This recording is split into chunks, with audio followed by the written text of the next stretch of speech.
ഇന്നലെ തലേ ദിവസം നമ്മൾ ബയോകെമിസ്ട്രിയാണ് ഡിസ്കസ് ചെയ്ത് സ്റ്റാർട്ട് ചെയ്തത്. ഇന്ന് നമ്മൾ മൈക്രോബയോളജിയാണ് പഠിക്കുന്നത്. അപ്പൊ മൈക്രോബയോളജി പഠിക്കുമ്പോൾ ഞാൻ സജസ്റ്റ് ചെയ്യുന്നത് എന്റെ പേഴ്സണൽ ചോയ്സ് ആണ്. ഞാൻ സജസ്റ്റ് ചെയ്യുന്നത് സാധാരണ മൈക്രോബയോളജിയിൽ കുറെ ഓർഗാനിസംസിന്റെ പേരുണ്ടാവും. അപ്പൊ നിങ്ങൾ തൽപരരാണെങ്കിൽ നിങ്ങൾ പഠിച്ചു പോകുന്നതിന്റെ കൂടെ തന്നെ നിങ്ങൾക്ക് ഉപകാരപ്പെടുന്ന രീതിയിൽ നിങ്ങൾക്ക് സ്വയം ഓർക്കാവുന്ന രീതിയിൽ എന്തെങ്കിലുമൊക്കെ കോഡുകളൊക്കെ ക്രിയേറ്റ് ചെയ്യുന്നത് മൈക്രോബയോളജിയിൽ കുറെ ഉപകാരപ്പെടുന്ന എനിക്ക് തോന്നുന്നു കേട്ടോ. ഞാൻ PSC പരീക്ഷകളിൽ പല പല ക്ലാസ്സുകൾ എടുക്കാറുണ്ട്. ഫോർ എക്സാമ്പിൾ ഇപ്പൊ ഹെൽത്ത് ഇൻസ്പെക്ടറൊക്കെ ക്ലാസ് എടുത്ത സമയത്താണ് ഇത് എനിക്ക് കൂടുതൽ ഉപയോഗപ്പെട്ടത്. ഹെൽത്ത് ഇൻസ്പെക്ടർ അറിയാലോ.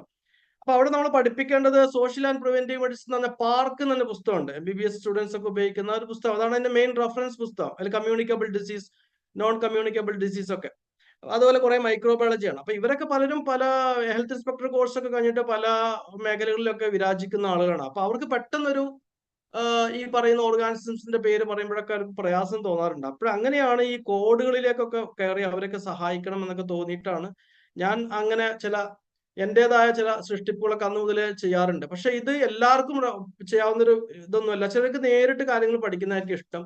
ചിലർക്ക് ഇങ്ങനെ ചില കോഡ്സ് ഒക്കെ ഉപയോഗിക്കുന്നത് ഇഷ്ടമായിരിക്കും. നമ്മൾ സ്കൂൾ ക്ലാസ്സുകളിലൊക്കെ വിബ്ജിയോർ എന്ന് പറഞ്ഞ കോഡ് ഉപയോഗിച്ചിട്ടുണ്ട്. Violet, IndiGo, blue, green, yellow, orange, red അല്ലെ. പിന്നെ നമ്മൾ അധികം കോഡുകളൊന്നും ഉപയോഗിച്ച് കണ്ടിട്ടുണ്ടാവില്ല. അപ്പൊ ചില ആളുകളൊക്കെ ഇത് വളരെ PSC എക്സാമിന് മെമ്മറി ആണല്ലോ ഇമ്പോർട്ടന്റ്. ആ സമയത്ത് ഈ സാധനങ്ങൾ ഇങ്ങോട്ട് കിട്ടുക എന്നുള്ളതാണ് ഇമ്പോർട്ടന്റ്. റിട്രീവ് ചെയ്ത് എടുക്കുക എന്നുള്ളതാണ് ഇമ്പോർട്ടന്റ്. അതിന് കോഡുകൾ സഹായിക്കുന്നതാണ് എന്റെയും ആരിഫ് സാറിന്റെയും ഷാജി സാറിന്റെയും ഒക്കെ വിശ്വാസം. ചന്ദ്ര സാറിനും ഭാസ്കർ സാറിനും ഒക്കെ തന്നെ ആയിരിക്കും വിശ്വാസം ചേർക്കുന്നത്. ഓരോരുത്തരുടെ സ്റ്റൈലാണ്, ഓരോരുത്തരുടെ ലേണിംഗ് സ്റ്റൈലാണ്. അപ്പൊ നിങ്ങൾ പ്രയോഗിച്ച് നോക്കുക. നിങ്ങൾക്ക് കംഫർട്ടബിൾ ആണെങ്കിൽ നിങ്ങൾ അങ്ങനത്തെ മെത്തഡോളജി ഒക്കെ പഠനത്തിൽ ഉപയോഗിക്കാന്നാണ് ഒന്നാമത്തെ പോയിന്റ് പറയാനുള്ളത്. പിന്നെ ഞാനിപ്പോ PSC എക്സാമിന്റെ 80ഓളം കുട്ടികളായി അല്ലെ. നമ്മൾ PSC എക്സാമിന്റെ എക്സാമിനർ ആയിട്ട് ഹാളിൽ നിന്നിട്ടുണ്ട്. ഞാൻ നിങ്ങളോട് തുറന്നു പറയാം. അപ്പോൾ സ്കൂളിൽ പഠിപ്പിക്കുന്ന സമയത്ത്, വൊക്കേഷണൽ ഹയർ സെക്കൻഡറിയിൽ പഠിപ്പിക്കുന്ന സമയത്ത് അപ്പൊ കണ്ടിട്ടുള്ള സംഗതി വെച്ചാൽ എക്സാമിന്റെ ആ സമയത്ത് ആകെ ഒരു ആങ്സൈറ്റിയാണ് കുട്ടികൾക്ക്. ആ ഒരു ചെറിയ സമയം വളരെ ആങ്സൈറ്റിയാണ്. അപ്പൊ നമ്മുടെ കുട്ടികൾക്ക് ഒരിക്കലും അങ്ങനെ പാടില്ല എന്ന് ഉറപ്പുവരുത്താൻ വേണ്ടിയിട്ടാണ് ഞാൻ നിങ്ങളോട് ഇപ്പൊ തന്നെ ഒരു ചെറിയ എന്തെങ്കിലും ഒരു തന്ത്രം അതിനകത്ത് പറഞ്ഞു തരാം. നിങ്ങളത് പ്രയോഗിച്ച് നോക്കുക. ക്രമേണ ക്രമേണ നിങ്ങൾക്ക് എഫക്റ്റീവ് ആണ് തോന്നുകയാണെങ്കിൽ നിങ്ങളത് മുന്നോട്ട് കൊണ്ടുപോകുക. നമ്മൾ അതിനു വേണ്ടിയിട്ട് 1 മിനിറ്റ് ഉപയോഗിക്കും. എന്താ പരിപാടി എന്ന് ചോദിച്ചു കഴിഞ്ഞാൽ എല്ലാവരും ശ്രദ്ധിക്കുന്നുണ്ടല്ലോ അല്ലെ? ഒന്ന് ചാറ്റ് ചെയ്ത് എല്ലാവരും ശ്രദ്ധിക്കുന്നുണ്ടോ?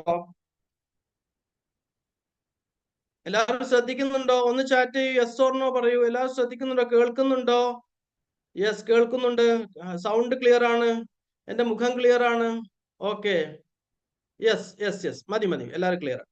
അപ്പൊ PSC എക്സാമുകളിൽ ഞാൻ എക്സാമിനറായിട്ട് നിൽക്കുന്ന സമയത്ത് വെച്ചാൽ പല കുട്ടികളും വെപ്രാളാണ്. അപ്പൊ ഞാൻ പലപ്പോഴും PSC എക്സാമുള്ള സമയത്ത് ഡ്യൂട്ടി ചോദിച്ചു വാങ്ങിക്കും. എന്തിനാ അറിയോ? അത് രസമാണ്, നമുക്കൊരു ഇഷ്ടമാണ്. അപ്പൊ പിന്നെ അതുകൊണ്ടാണ് ഞാൻ എന്ത് ചെയ്യാറുള്ളത്, പലപ്പോഴും അത് ഡ്യൂട്ടി അങ്ങനെ ഇഷ്ടപ്പെട്ട് വാങ്ങിക്കുന്നത്. അന്ന് ചിലപ്പോൾ വേറെ ക്ലാസ്സുകൾ ഉണ്ടാകും. ചിലപ്പോൾ അതിലേറെ നമുക്ക് സാമ്പത്തിക ലാഭം ഉണ്ടെങ്കിൽ പോലും PSC എക്സാമിനറായിട്ട് നിൽക്കുന്നത് വലിയ ഇഷ്ടമായിരുന്നു. അപ്പൊ അന്ന് കണ്ടിട്ടുള്ള ഒരു സംഗതി എന്താ വെച്ചാല്, പിന്നെ കുട്ടികളൊക്കെ ഒന്ന് വെപ്രാളപ്പെടും. അപ്പൊ ഞാൻ അവരോട് പറയും, മക്കളെ സമാധാനമായിട്ട് ഇരിക്കൂ, ഇത് നിങ്ങൾക്കുള്ള ജോലിയാണ്, നിങ്ങൾ എഴുതൂ എന്നൊക്കെ പറയും. അപ്പൊ എന്റെ ക്ലാസ്സിലുള്ള കുട്ടികൾ ഹാപ്പി ആയിരിക്കും എന്നാണ് ഞാൻ പൊതുവെ വിശ്വസിച്ചിട്ടുള്ളത്. അപ്പൊ ഞാൻ എന്റെ കുട്ടികളോട്, നമ്മുടെ കുട്ടികളോട് പറയുന്നത്, എന്റെ അനിയന്മാരോട് അനിയത്തിമാരോട് പറയുന്നത്, നിങ്ങൾ ചെയ്യേണ്ടത് എന്താ വെച്ചാൽ, നിങ്ങൾ ചെറിയൊരു ഗ്യാപ്പ് കിട്ടും. നിങ്ങളുടെ എല്ലാ ഫില്ലിംഗ് ഒക്കെ കഴിഞ്ഞ് ക്വസ്റ്റ്യൻ പൊട്ടിച്ച് ചെറിയൊരു ഗ്യാപ്പ് കിട്ടും. ആ ഗ്യാപ്പിൽ നിങ്ങൾ ഹൈലി സമ്മർദ്ദത്തിലാണെങ്കിൽ നിങ്ങൾ ചെയ്യേണ്ട സിമ്പിൾ പരിപാടി എന്താ വെച്ചാൽ, ഒന്ന് റിലാക്സ് ആയിട്ട് ഇരുന്നിട്ട് ഒന്ന് ബ്രീത്ത് ഒക്കെ എടുത്തിട്ട് ഒന്ന് കണ്ണടച്ചിട്ട് 59 മുതൽ 1 വരെ താഴേക്കൊന്ന് എണ്ണി നോക്കുക. 1 മിനിറ്റ് എടുക്കുള്ളൂ. നിങ്ങൾ ഒന്നും സംഭവിക്കില്ല. ആദ്യത്തെ കുറച്ച് ദിവസമേ നിങ്ങൾക്ക് ഇത്ര സമയം വേണ്ടി വരുള്ളൂ. പിന്നെ ഒരു മാസം കഴിഞ്ഞ് ഞങ്ങൾ 30 മുതൽ 0 താഴെയൊക്കെ എണ്ണുമ്പോഴേക്ക് തന്നെ നിങ്ങളുടെ മെന്റൽ ലെവൽ, നിങ്ങളുടെ ബോഡിയും മൈൻഡൊക്കെ ഒന്ന് കൂളാവും. നല്ലോണം പ്രാക്ടീസ് ചെയ്യുന്നവർ സത്യം പറഞ്ഞു കഴിഞ്ഞാൽ ഇതൊരു 3 മാസം പ്രാക്ടീസ് ചെയ്ത് കഴിഞ്ഞാൽ ഒരു 15 മുതൽ 0 ആയി എണ്ണുമ്പോഴേക്ക് നിങ്ങളുടെ ബോഡിയും മൈൻഡും കൂളായിട്ട് നിങ്ങൾക്ക് എക്സാം എഴുതാവുന്ന ഒരു അവസ്ഥയിലേക്ക് എത്തും. നമുക്ക് വെറുതെ ഒന്ന് ട്രൈ ചെയ്ത് നോക്കാം. കാരണം ബാക്കിയുള്ള കുറെ പേര് ജോയിൻ ചെയ്യുന്നുണ്ട്. ഒരു 30 സെക്കൻഡ് എടുത്തോട്ടെ ഷാജി സാറേ? Yes or no? നമ്മൾ വെറുതെ ഒന്ന് ഒരു ട്രയല് കേട്ടോ, ഒരു ട്രയല്. എല്ലാ അക്കാഡമിയിലും ചിലപ്പോൾ ഇതൊന്നും പഠിപ്പിക്കണമെന്നില്ല. കുറെ PSC പഠിപ്പിക്കലല്ലോ, കുറച്ച് കാര്യങ്ങൾ കൂടെ നമ്മൾ പഠിക്കണമല്ലോ ജീവിതത്തില്.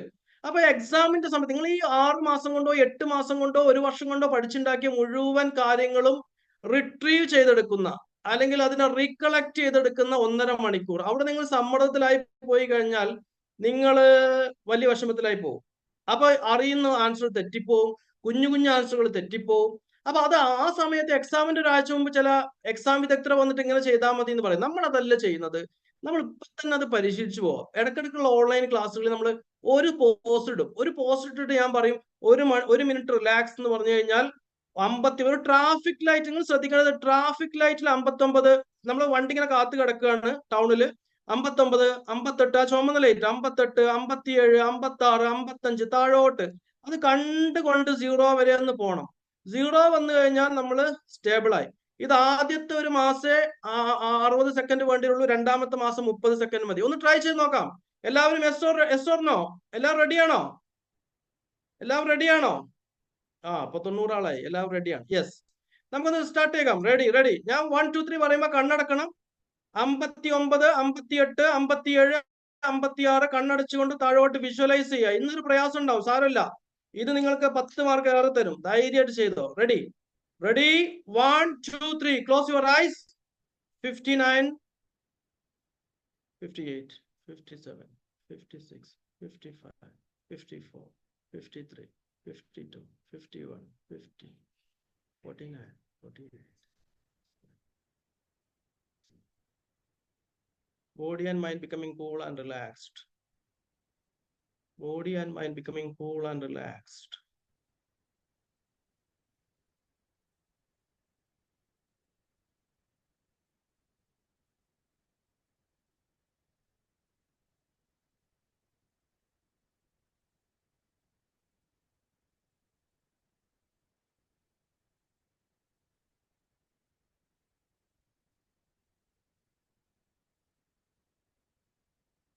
Yes, thank you so much. ഇത് നിങ്ങൾ പ്രാക്ടീസ് ചെയ്യുക. നിങ്ങൾക്ക് ആവശ്യമുണ്ടെങ്കിൽ നിങ്ങൾ പ്രാക്ടീസ് ചെയ്യുക. ഇടയ്ക്ക് ഞാൻ പ്രാക്ടീസ് ചെയ്യും. ഞാൻ നിങ്ങളോട് ഇപ്പൊ പറയാണ്, ഇതിങ്ങനെ പ്രാക്ടീസ് ചെയ്ത് ഇങ്ങനെ പോവുക.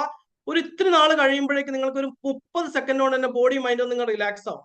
അങ്ങനെ നമ്മൾ ഓരോരോ ചെറിയ തന്ത്രങ്ങൾ എക്സാം ഹാളിൽ നമ്മുടെ ഒന്ന് റിലാക്സ് ചെയ്യാനുള്ള ടെക്നിക്സ് ഒക്കെ പഠിച്ചു പോകും. ഇത് ചിലർക്ക് എഫക്റ്റീവ് ആവും. ഒരുപാട് പേർക്ക് എഫക്റ്റീവ് ആയിട്ടാണ് എനിക്ക് തോന്നിയിട്ടുള്ളത്. If it is not applicable for you, skip it. മനസ്സിലായല്ലോ? അതിന് സ്കിപ്പ് ചെയ്യും, വിട്ടേക്കും. പിന്നെ രണ്ടാമത് നമ്മളിന്ന് പറയാൻ പോകുന്നത് മെമ്മറി വളരെ ഇമ്പോർട്ടന്റ് ആണ്. ഇന്നലെ ബയോകെമിസ്ട്രി പഠിച്ച സമയത്തോ പത്തോളജി പഠിച്ച സമയത്തോ ഞാൻ നിങ്ങളോട് വല്ലാതെ ഈ കാര്യം സൂചിപ്പിച്ചിട്ടുണ്ടായിരുന്നു. പക്ഷെ മൈക്രോബയോളജി പഠിക്കുന്ന സമയത്ത് എപ്പോഴും ഈ ഓർഗാനിസംസിന്റെ പേരൊരു കൺഫ്യൂസിംഗ് ആണ്. മാത്രമല്ല പല ഗ്രൂപ്പുകളുമാണ്. ഈ ഗ്രൂപ്പിൽ ഇത് ഉണ്ടോ എന്ന് ചോദിക്കും. ഫോർ എക്സാമ്പിൾ, ചിലപ്പോൾ നമുക്ക് എന്തായിരിക്കും തോന്നുക, ചിലപ്പോൾ ഇത് എക്സെപ്റ്റ് എന്ന് പറഞ്ഞ് ചോദിക്കും PSC. Which of the following except, ഇതല്ലാത്തത് ഇതിലേതാന്ന് ചോദിക്കും. അപ്പൊ അതിന് ആ ഗ്രൂപ്പിനൊക്കെ അറിഞ്ഞിരിക്കുക എന്നുള്ളത് പലപ്പോഴും ഇമ്പോർട്ടന്റ് ആണ്. അപ്പൊ ഇന്ന് മുതൽ നമ്മൾ മൈക്രോബയോളജിയുടെ പ്രീ സ്റ്റഡി തുടങ്ങുകയാണ്. അപ്പൊ ഞാൻ സ്പൈറൽ ബുക്കിന്റെ പേനൊക്കെ തന്നിട്ടുണ്ട്. അത് ഇതുവരെ ഉപയോഗിക്കാത്ത എന്താ വെച്ചാൽ മെയിൻ ക്ലാസ് തുടങ്ങാൻ വേണ്ടിയിട്ടാണ്. മാത്രമല്ല കുറെ കുട്ടികൾ ജോയിൻ ചെയ്യുന്നുണ്ട്. നമ്മുടെ ഇപ്പൊ 3ാമത്തെ ബാച്ചും ഫില്ലായി കഴിഞ്ഞു.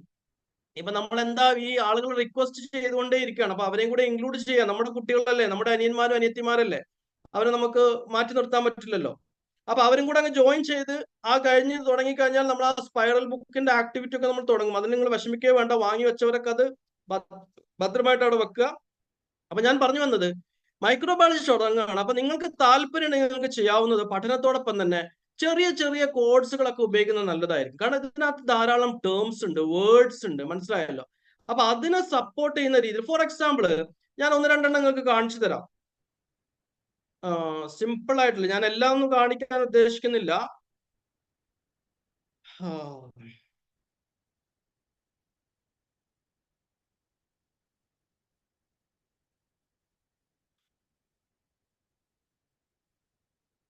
സ്ക്രീൻ ഷെയറിങ് എന്താ പറ്റിയത് ഷാജി സാറേ?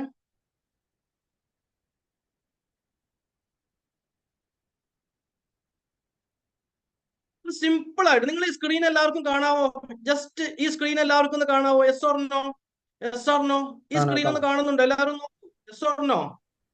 Chat yes or no? Screen അത്ര സിമ്പിൾ ആണ്. നോക്കൂ, ലോകത്തുള്ള മുഴുവൻ ബാക്ടീരിയ, ഏത് ബാക്ടീരിയ കൂടെ ഗ്രാം പോസിറ്റീവ് ഗ്രാം നെഗറ്റീവ് നിങ്ങൾക്ക് ഡിഫറൻഷിയേറ്റ് ചെയ്യണം. അതുപോലെ കോക്കയാണോ ബാസിലാണോ ഡിഫറൻഷിയേറ്റ് ചെയ്യണം. ഞാൻ പോലും ഒരിക്കലൊരു പരീക്ഷയ്ക്ക് ഇത് തെറ്റിച്ചിട്ടുണ്ട്. ഞാൻ മിണ്ടുന്നില്ല. തെറ്റിക്കാനുള്ള കാരണം എന്തേ? എനിക്ക് അവിടെ സിമ്പിൾ ആയിട്ട് ഈ ഒരു ഒറ്റ പിക്ചറിലേക്ക് നിങ്ങൾ നോക്കൂ. ഈ പിക്ചർ നിങ്ങളുടെ മനസ്സിൽ വെച്ച് കഴിഞ്ഞാൽ എത്ര സിമ്പിൾ ആണ്. ഗ്രാം പോസിറ്റീവ് കോക്കെ ഏതൊക്കെയാ? Staphylococcus, streptococcus, SS. Staphylococcus, streptococcus. Okay, എസ്സും ആരാ? Gram positive coccal. GPCയിൽ ആർക്കുള്ളത്? സ്റ്റാഫും സ്ട്രെപ്പും. നോക്കൂ, ഗ്രാം നെഗറ്റീവ് കോക്കെ നല്ല ചോദ്യ സാധ്യതയുള്ള ഒരു മേഖലയാണ്. കോഡ് എന്തായിരുന്നു? SS. രണ്ടാമത്തെ എന്തായിരുന്നു? NM. SS, NM. ക്ലിയർ ആണോ? ആരും ഫോട്ടോ ഒന്നും എടുക്കണ്ട, എല്ലാം സപ്ലൈ ചെയ്യും കേട്ടോ, വിഷമിക്കേ വേണ്ട. ഇവിടെ ഒന്നും ഒളിപ്പിച്ചു വെക്കാനില്ല. ഇത് എന്റെ കോഴ്സാണ്, ഞങ്ങൾക്ക് തരും, ഡോണ്ട് വറി. നിങ്ങളൊക്കെ എന്റെ അനിയന്മാരും അനിയത്തിമാരും തന്നിരിക്കും. ഓക്കെ, രണ്ടാമത്തെ നോക്കൂ, ഗ്രാം പോസിറ്റീവ് ബാസിലെ നോക്കൂ. Actinomyces, bacillus, clostridium group, diphtheria, listeria, mycobacteria. അപ്പൊ അത് അവിടെ നിങ്ങൾ കൺഫ്യൂഷൻ അടിക്കണ്ട. ഇതെങ്ങനെയാ പഠിക്കാൻ നോക്കൊന്ന് ആലോചിക്കണ്ട. നോക്കൂ, ആദ്യത്തെ അക്ഷരങ്ങളൊക്കെ ഒന്ന് നോക്കൂ. ABCDLS. ABCDLS. ABCD my Latheef sir. ABCD my Latheef sir, അല്ലെങ്കിൽ ABCD മൈ ലവ് എന്നൊക്കെ പറയാം. മനസ്സിലായല്ലോ? ആക്ടിനോമൈസിസ് ABCDLM.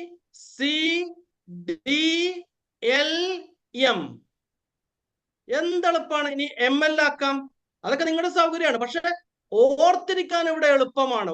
ഇനിയിപ്പോ അപ്പൊ എന്തായി? ബാക്കി എല്ലാം ഗ്രാം നെഗറ്റീവാ. അപ്പൊ ഇതിൽ എന്തൊരു ചോദ്യം ചോദിച്ചു കഴിഞ്ഞാലും പിന്നെ മെസിലേനിയസ് കുറച്ച് സാധനങ്ങൾ, സ്പൈറോകിസ്, റിക്കൽസിയ, chlamydia, mycoplasma വിട്ടേക്കും.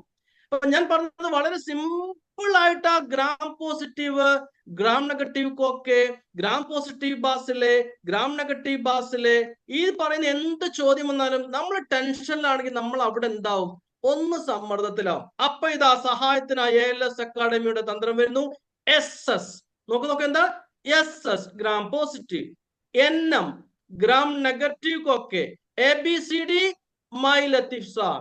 ABCD my Latheef sir. അപ്പൊ എന്തായി? ഗ്രാം പോസിറ്റീവ് ബാസിലെ എല്ലാം കൂടെ. ഇതിന്റെ പേരൊന്നും ഓർക്കണമെന്നില്ല കേട്ടോ, പക്ഷെ ഓർത്തിരിക്കും നിങ്ങൾ. ഞാൻ എന്റെ പേര് പറഞ്ഞാൽ പരീക്ഷാ ഹാളിൽ നിങ്ങൾ ഓർത്തിരിക്കും. ഞാൻ പറഞ്ഞത് ബാക്കി എല്ലാം ഗ്രാം നെഗറ്റീവ് ബാസിലെ. എന്തെളുപ്പമാണ് പഠിക്കാൻ. ഇപ്പൊ നിങ്ങൾക്ക് വേറൊരു ഞാനൊരു സിമ്പിൾ ആയിട്ടുള്ള, ഇപ്പൊ ഈ നമുക്കിന്ന് പ്രസന്റ് ചെയ്യുന്ന ആള് കെമിസ്ട്രി ക്ലാസ്സിന് BSc കെമിസ്ട്രിക്ക് പോയ ശേഷമാണ് അത്ര ആള് BSc MLTക്ക് വന്നത്. അപ്പൊ എനിക്കത് കണ്ടപ്പോൾ തോന്നി, ഇന്നാ കൊള്ളാലോ, അവളെ കുറിച്ച് തന്നെ ആവട്ടെ ഒരു കോഡ് എന്ന് തോന്നി. ഇന്നാണെങ്കിൽ രാവിലെ വിഞ്ചിത എന്ന് പറയുന്ന ഒരു കുട്ടി എന്നോട് ചോദിച്ചു, എൻഡോസ്പോർ പ്രൊഡ്യൂസ് ചെയ്യുന്നത് സാറേ, ഞാൻ ഭാസ്കർ സാറായിട്ടും കൂടെ എൻഡോസ്പോർ പ്രൊഡ്യൂസ് ചെയ്യുന്നത് ഗ്രാം നെഗറ്റീവ് ആണോ ഗ്രാം പോസിറ്റീവ് ആണോ എന്ന്. വിഞ്ചിത ഇതിനകത്ത് ഉണ്ടോന്ന് അറിയില്ല. അപ്പൊ വിഞ്ചിത ഉണ്ടെങ്കിൽ വിഞ്ചിതം കൂടെ കേൾക്കുക. അപ്പൊ ഞാൻ അപ്പോഴേ പറഞ്ഞു, അപ്പോൾ തന്നെ എനിക്ക് തോന്നി ഇങ്ങനെ കുട്ടികൾ പലതും കൺഫ്യൂസ്ഡ് ആവുന്നുണ്ട് എന്ന് തോന്നി. അപ്പൊ തന്നെ ഈ ഒന്ന് ക്ലാസ് എടുക്കാവുന്ന ഫാക്കൽറ്റി ആണെങ്കിലോ BSc കെമിസ്ട്രി കഴിഞ്ഞ ശേഷം അത് ഇഷ്ടപ്പെടാതെ BSc MLTക്ക് പോയ ആളാ.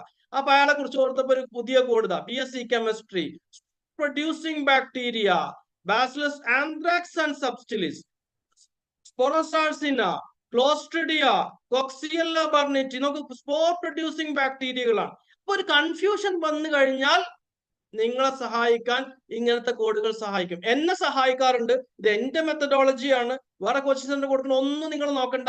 നിങ്ങളുടെ മനസ്സിന് ഇത് ഹെൽപ്ഫുൾ ആണെങ്കിൽ, നിങ്ങൾക്കിത് സപ്പോർട്ടീവ് ആണെന്ന് തോന്നുന്നുണ്ടെങ്കിൽ നിങ്ങൾ ഇങ്ങനത്തെ കോഡുകൾ ഉണ്ടാക്കുക. കോഡ് ഉണ്ടാക്കാൻ ഏറ്റവും നല്ലത് അവനവൻ കോഡ് ഉണ്ടാക്കുന്നതാണ് ഏറ്റവും നല്ലത്. പക്ഷേ നിങ്ങൾക്ക് അതിന് കഴിയില്ലെങ്കിൽ ഒരു ജനറൽ കോഡൊക്കെ തന്നിട്ട് നമുക്ക് സഹായിക്കാൻ പറ്റും. ഞാൻ എന്തായാലും മൈക്രോബയോളജിയിൽ ധാരാളം കോഡുകൾ ഉണ്ടാക്കിക്കൊണ്ടേയിരിക്കും.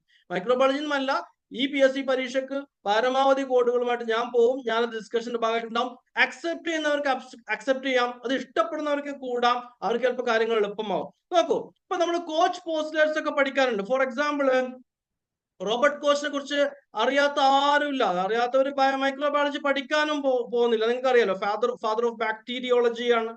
സ്റ്റെയിനിങ് ടെക്നിക്ക് അനിലിൻഡ ഉപയോഗിച്ച് തുടങ്ങിയ ആളാണ്. Isolation of pure Staines bacteria ചെയ്ത ആളാണ്. ആന്ത്രാക്സ് ബാസിലസിനെയും ട്യൂബർക്കിൾ ബാസിനെയും കൊളറൊക്കെ കണ്ടെത്തിയ ആളാണ്. കോച്ച് പോസ്റ്റ്ലേറ്റ്സ് എപ്പോഴും നമ്മൾ പറയുന്നതാണ്. പക്ഷേ biology is the study of എന്താണ്? നോക്കൂ കൂട്ടരെ, biology is the study of എക്സെപ്ഷൻസും കൂടിയാണ്. നമ്മൾ ബയോളജി പഠിക്കുമ്പോൾ അങ്ങനെ പഠിക്കും, 12ാം ക്ലാസ് തന്നെ പഠിച്ചിട്ടുണ്ടാവും. എല്ലാ വേരുകളും താഴേക്ക് പോകുന്നു, എന്നാൽ ചില വേരുകൾ മുകളിലേക്ക് പോകുന്നു. എല്ലാ ഷൂട്ടുകളും, എല്ലാ കാണ്ഡങ്ങളും മുകളിലേക്ക് പോകുന്നു, എന്നാൽ ചില ഷൂട്ടുകൾ താഴോട്ട് പോകുന്നു. എക്സെപ്ഷൻസ് ഉണ്ടാവും. അപ്പൊ കോച്ച് പോസ്റ്റ്ലേറ്റ്സ് ചിലപ്പോൾ ചോദിക്കണമെന്നില്ല. ആ കോച്ച് പോസ്റ്റ്ലേറ്റ് അംഗീകരിക്കാത്ത ചില ബാക്ടീരിയകൾ ഏതെന്ന് പറഞ്ഞ് ചോദിച്ചേക്കാം. അങ്ങനെയാണെങ്കിൽ നമ്മൾ ഓർക്കേണ്ട എന്താ?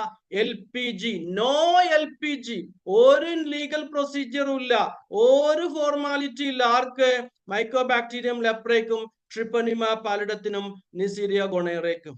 ഓക്കെ, അപ്പൊ ഇങ്ങനെ കോഡൊക്കെ വെച്ച് പഠിച്ചു കഴിഞ്ഞാൽ ഒരു പരിധി വരെ നിങ്ങൾക്ക് മൈക്രോബയോളജിനെ ഒതുക്കാൻ പറ്റുന്ന ഞാൻ പറഞ്ഞു വരുന്നത്. അപ്പൊ ഒരുപാട് കോഡുകളുണ്ട്, എൻ്റെ അടുത്ത് ഒരുപാട് സംഗതികളുണ്ട്, ഞാൻ ഒരുപാട് ദീർഘിപ്പിക്കുന്നതല്ല. ഇപ്പൊ നിങ്ങൾ ആലോചിച്ച് നോക്കൂ, നമുക്ക് ഫ്ലജല്ലിനെ കുറിച്ച് പഠിക്കണം. അപ്പൊ മോട്ടൈൽ രണ്ടു തരം ഫ്ലജല്ല നിങ്ങൾക്കറിയാം. പോളാർ ഫ്ലജല്ല ഉണ്ട് അല്ലെ? ഒരു ബാക്ടീരിയ സെല്ല് മോള് പറയും. ഇപ്പൊ ബാക്ടീരിയ സെല്ല് പറയുന്ന സമയത്ത് രണ്ടു തരം ഫ്ലജല്ല ഉണ്ട്. പോളാർ, പോളുകളിലുള്ള സൈഡുകളിലുള്ള ഫ്ലജല്ല ഉണ്ട്. പെരിട്രിക്കസ് എന്ന് പറഞ്ഞാൽ ബോഡിയിൽ മൊത്തത്തിലുള്ള ഫ്ലജല്ല ഉണ്ട്. അപ്പൊ നോക്കൂ, ഏതൊക്കെയാ പോളാർ ഫ്ലജല്ലുള്ള പ്രധാനപ്പെട്ട ഓർഗാനിസം? അപ്പൊ കെമിസ്ട്രി പഠിപ്പിക്കുന്ന ആളാണല്ലോ എന്ന് നമ്മളെ എന്ത് പഠിപ്പിക്കുന്നത്? ഈ ഫ്ലജല്ലിനെ കുറിച്ച് പഠിപ്പിക്കുന്നത്. അയാൾക്ക് ഇഷ്ടപ്പെട്ട ഒരു സൊല്യൂഷൻ ഏതാ? ഹൈഡ്രോക്ലോറിക് ആസിഡ് ആണ്. ആ സൊല്യൂഷൻ എങ്ങനെയാണ്? Very protective solution, HCl. ഏതാണ്?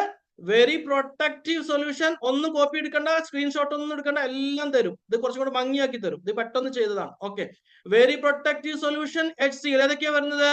വിബ്രിയോ ഉണ്ട്, സ്യൂഡോമോണാസ് ഉണ്ട്, സ്പൈറോക്കീറ്റ്സ് ഉണ്ട്, H. pylori ഉണ്ട്, കമ്പൈലോബാക്ടർ ഉണ്ട്, ലെജിയോണൽ ഉണ്ട്. നോക്കൂ മക്കളെ, ഇത് വെറുതെ ഇങ്ങനെ കോഡ് പഠിച്ചിട്ട് പോയിട്ടും കാര്യമില്ല കേട്ടോ. കാര്യം പഠിക്കണം, കാര്യങ്ങൾ നന്നായിട്ട് മനസ്സിലാക്കണം, എന്നിട്ട് വേണം നമ്മൾ എന്തിലേക്ക് കടക്കാൻ? കോഡ് ഉണ്ടാക്കാനും മനഃപ്പാഠമാക്കാനും. ആദ്യം കാര്യം പഠിക്കണം.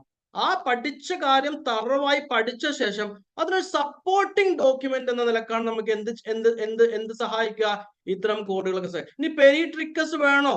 അപ്പതാ ക്യൂട്ട് ബേബി സ്ലീപ്പ്. ആ കുട്ടിയുടെ ഒരു പ്രൊഫൈൽ പിക്ചർ നോക്കിയപ്പോൾ ഞാൻ കണ്ടു, ആ പിക്ചർ ഒരു ക്യൂട്ട് ബേബി ഇങ്ങനെ ഉറങ്ങുന്നത് കണ്ടു. അപ്പൊ തന്നെ അടുത്ത കോഡ് വന്നു എനിക്ക്. എന്താണ് കോഡ്? Cute baby sleep. മനസ്സിലായല്ലോ? ഏതൊക്കെയാണ്? ക്ലോസ്ട്രിഡിയ, അത് കുറച്ച് എക്സെപ്ഷൻ ഉണ്ട്, ബാസിലസ് ഉണ്ട്, സൽമോണല്ല ഉണ്ട്, ലിസ്റ്റീരിയ ഉണ്ട്, ഈക്കോളി ഉണ്ട്, പ്രോട്ടിയസ് ഉണ്ട്. അപ്പൊ ഞാൻ പറഞ്ഞു വെച്ചാൽ ഇതിപ്പോ നമ്മൾ ബേസിക് ഇങ്ങനെ പഠിച്ചു പോവാം. ഈ ചാപ്റ്ററുകളൊക്കെ പഠിച്ച ശേഷം നന്നായിട്ട് ബാക്ടീരിയോളജി നന്നായിട്ട് പഠിച്ച ശേഷം റിവൈസ് ചെയ്യണ സമയത്ത് എല്ലാ കൺസെപ്റ്റും നന്നായിട്ട് തറവായ ശേഷം നമ്മൾ എന്ത് ചെയ്യും? കോഡ്സ് ഒക്കെ ഉപയോഗിക്കും. അപ്പൊ ALS നിങ്ങളെ കൂടി അതിന് സഹായിക്കും. പറയാം ഒബ്ലിഗേറ്റ് അനേറോബേത സാറേ പരീക്ഷ തലേത്. അപ്പം നിങ്ങളെ ഇൻവിജിലേറ്റർ കുറച്ച് സ്ട്രോങ് ആണ് വിചാരിച്ചോളൂ. പറയുന്ന സമയത്ത് ചില ആൾക്കാരൊക്കെ ലൂസായി പോകണോ പരീക്ഷക്ക്, എനിക്കറിയാം. അപ്പൊ അതുകൊണ്ട് ആ സമയത്ത് ഒരു 15 സെക്കൻഡ് റിലാക്സേഷനിൽ പോയിട്ട് ഒന്ന് കോഡ് എടുത്താൽ മതി. തീരെ ബ്രീത്ത് ചെയ്യാൻ പറ്റാത്ത, cannot breathe air, can breathe air. നോക്കൂ, can breathe air, obligate anaerobe, obligate anaerobe. Bhaskar സാറേ ശരിയല്ലേ? ഒന്ന് തംസ് അപ്പ് കാണിച്ചാൽ മതി. ശരിയല്ലേ? ആ ഓക്കെ.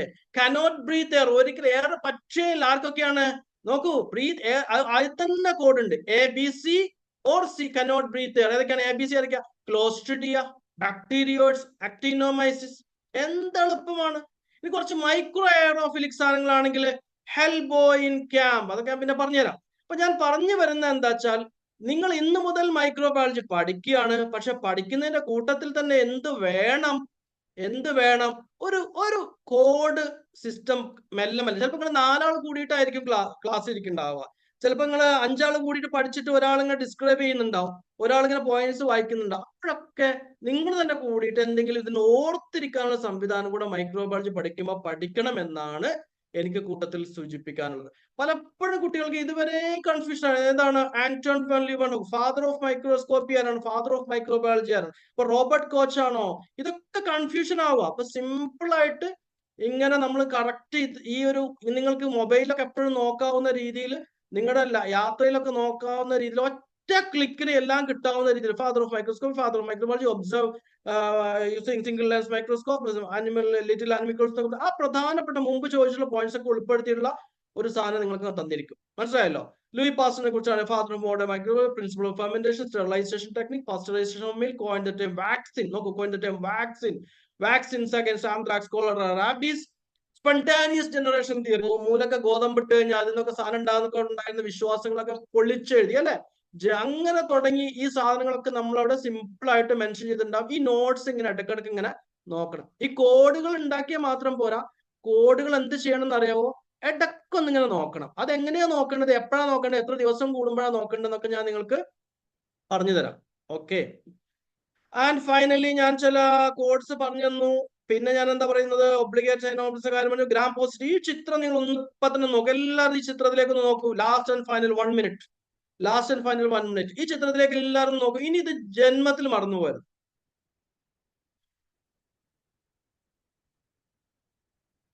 ജന്മത്തിൽ ഈ ചിത്രം ഇനി മറക്കാൻ പാടില്ല.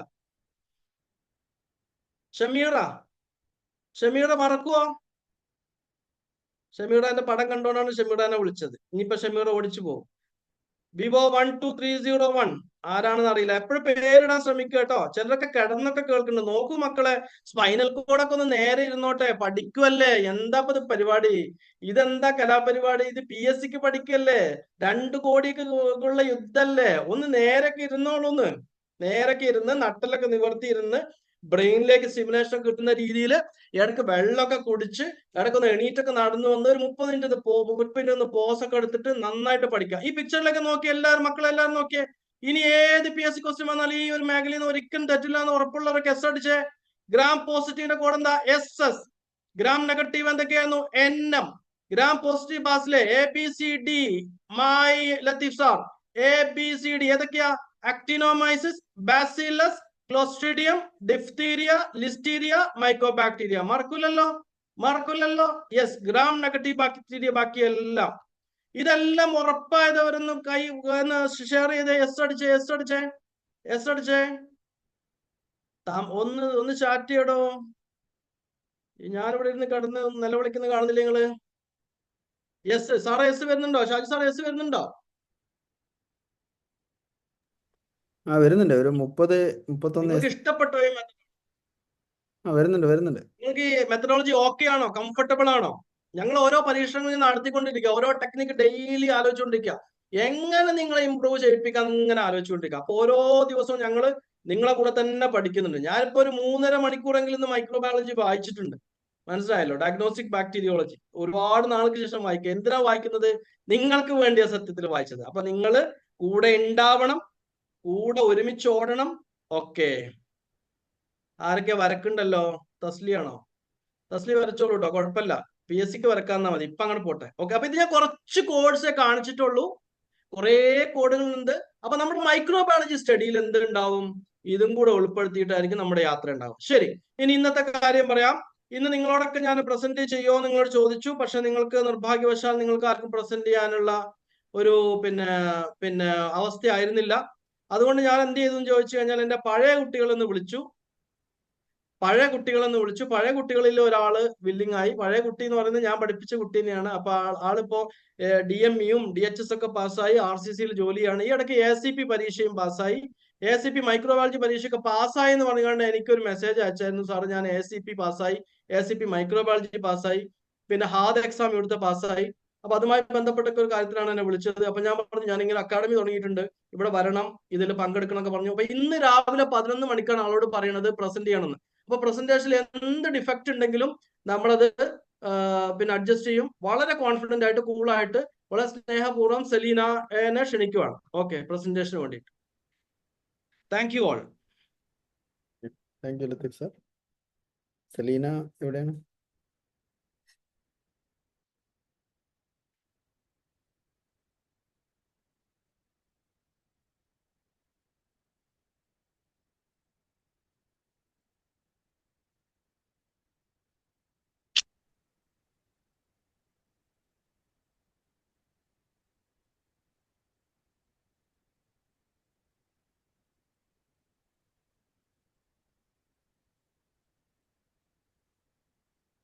Good evening, all.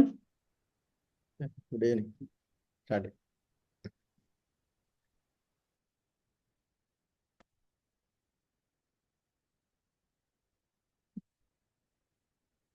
എൻ്റെ പേര് സെലീന. എന്നോട് ഇന്ന് രാവിലെയാണ് മൈക്രോബയോളജിയുടെ ഒരു പോർഷൻ എടുക്കുമെന്ന് ചോദിച്ചിട്ട് പറഞ്ഞത്. പക്ഷെ ഞാൻ ഡ്യൂട്ടി കഴിഞ്ഞ് വീട്ടിലെത്തിയിട്ട് എനിക്ക് ജസ്റ്റ് ഒന്ന് നോക്കാനേ പറ്റിയിട്ടുള്ളൂ. ഞാൻ അത്ര പ്രിപ്പയർഡ് അല്ല. എന്തെങ്കിലും മിസ്റ്റേക്ക് ഉണ്ടെങ്കിൽ ക്ഷമിക്കുക. എനിക്ക് കംപ്ലീറ്റ് ചെയ്യാനും പറ്റിയിട്ടില്ല. തന്നിരുന്ന പോർഷൻ എനിക്കത് കംപ്ലീറ്റ് ചെയ്യാനും പറ്റിയിട്ടില്ല. എങ്കിലും എൻ്റെ മാക്സിമം ഞാൻ ശ്രമിക്കാം. ഓക്കെ, അപ്പൊ നമ്മൾ ഇന്ന് ഡിസ്കസ് ചെയ്യുന്നത് മൈക്രോബയോളജിയാണ്. നിങ്ങൾക്ക് എല്ലാവർക്കും അയച്ചു തന്നു കാണും. എല്ലാവരും അത് നോക്കിയിട്ടുണ്ടായിരിക്കും എന്ന് വിചാരിക്കുന്നു. അപ്പൊ എന്നെ കൂടെ ഒന്ന് സപ്പോർട്ട് ചെയ്യുക. ഞാൻ അത്രയ്ക്ക് വെൽ പ്രിപ്പയർഡ് അല്ല. ഓക്കെ. അപ്പോ എന്താണ് മൈക്രോബയോളജി? മൈക്രോബയോളജി എന്ന് പറയുമ്പോൾ സൗണ്ട് ക്ലിയർ ആണോ?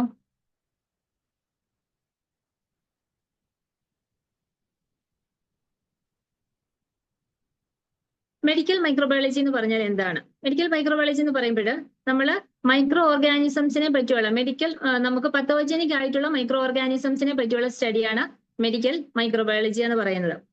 മൈക്രോബയോളജിയിൽ നമുക്ക് പലതായിട്ട് മൈക്രോബയോളജിയിലെ ക്ലാസിഫിക്കേഷൻസ് വരുന്നുണ്ട്. Bacteriology, virology, mycology, parasitology. എന്താണ് ബാക്ടീരിയോളജി? എന്താണ്? സ്റ്റഡി ഓഫ് ബാക്ടീരിയ ആണ് bacteriology. Mycology study of fungus. Parasitology study of parasites. Virology study of virus. Immunology study of immune systems. And parasitology protozoology study of protozoans. ഇത്രയും classifications ആണ് നമുക്ക് മൈക്രോബയോളജിയിൽ വരുന്നത്.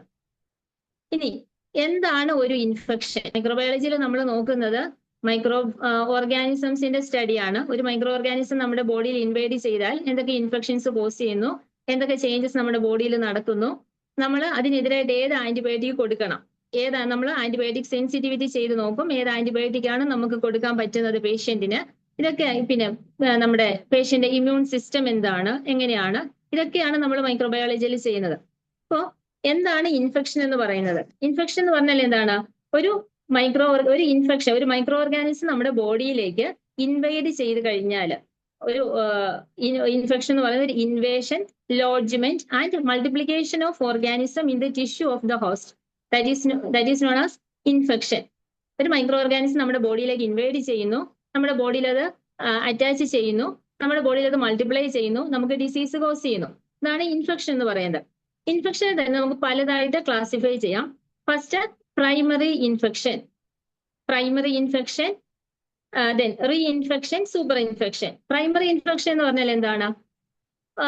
നമ്മുടെ ബോഡിയിലേക്ക് initial infection, ഒരു micro ഓർഗാനിസത്തിന്റെ initial infection ആണ്, നമ്മുടെ ബോഡിയിലേക്ക് ഉണ്ടാകുന്ന ഒരു ഇനീഷ്യൽ ഇൻഫെക്ഷനെയാണ് നമ്മൾ പ്രൈമറി ഇൻഫെക്ഷൻ എന്ന് പറയുന്നത്.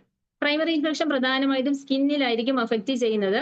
കോമൺ ആയിട്ടും പ്രൈമറി ഇൻഫെക്ഷൻസ് കോസ് ചെയ്യുന്നത് സ്റ്റഫൈലോകോക്കസ് ഓറിയസ്, സ്ട്രെപ്റ്റോകോക്കസ് പയോജീൻസ്, ഇങ്ങനെയുള്ള ഓർഗാനിസംസ് ആണ് പ്രൈമറി ഇൻഫെക്ഷൻസ് പ്രധാനമായിട്ടും കോസ് ചെയ്യുന്നത്.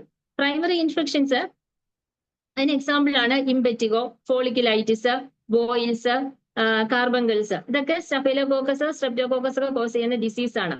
അപ്പോൾ പ്രൈമറി ഇൻഫെക്ഷൻ എന്ന് പറയുന്നത് initial infection of the micro organism to the host ബോഡിയാണ് പ്രൈമറി ഇൻഫെക്ഷൻ എന്ന് പറയുന്നത്. Next one reinfection. എന്താണ് റീഇൻഫെക്ഷൻ? ഈ സെയിം ഓർഗാനിസം തന്നെ subsequent infection by the same organism after recovery.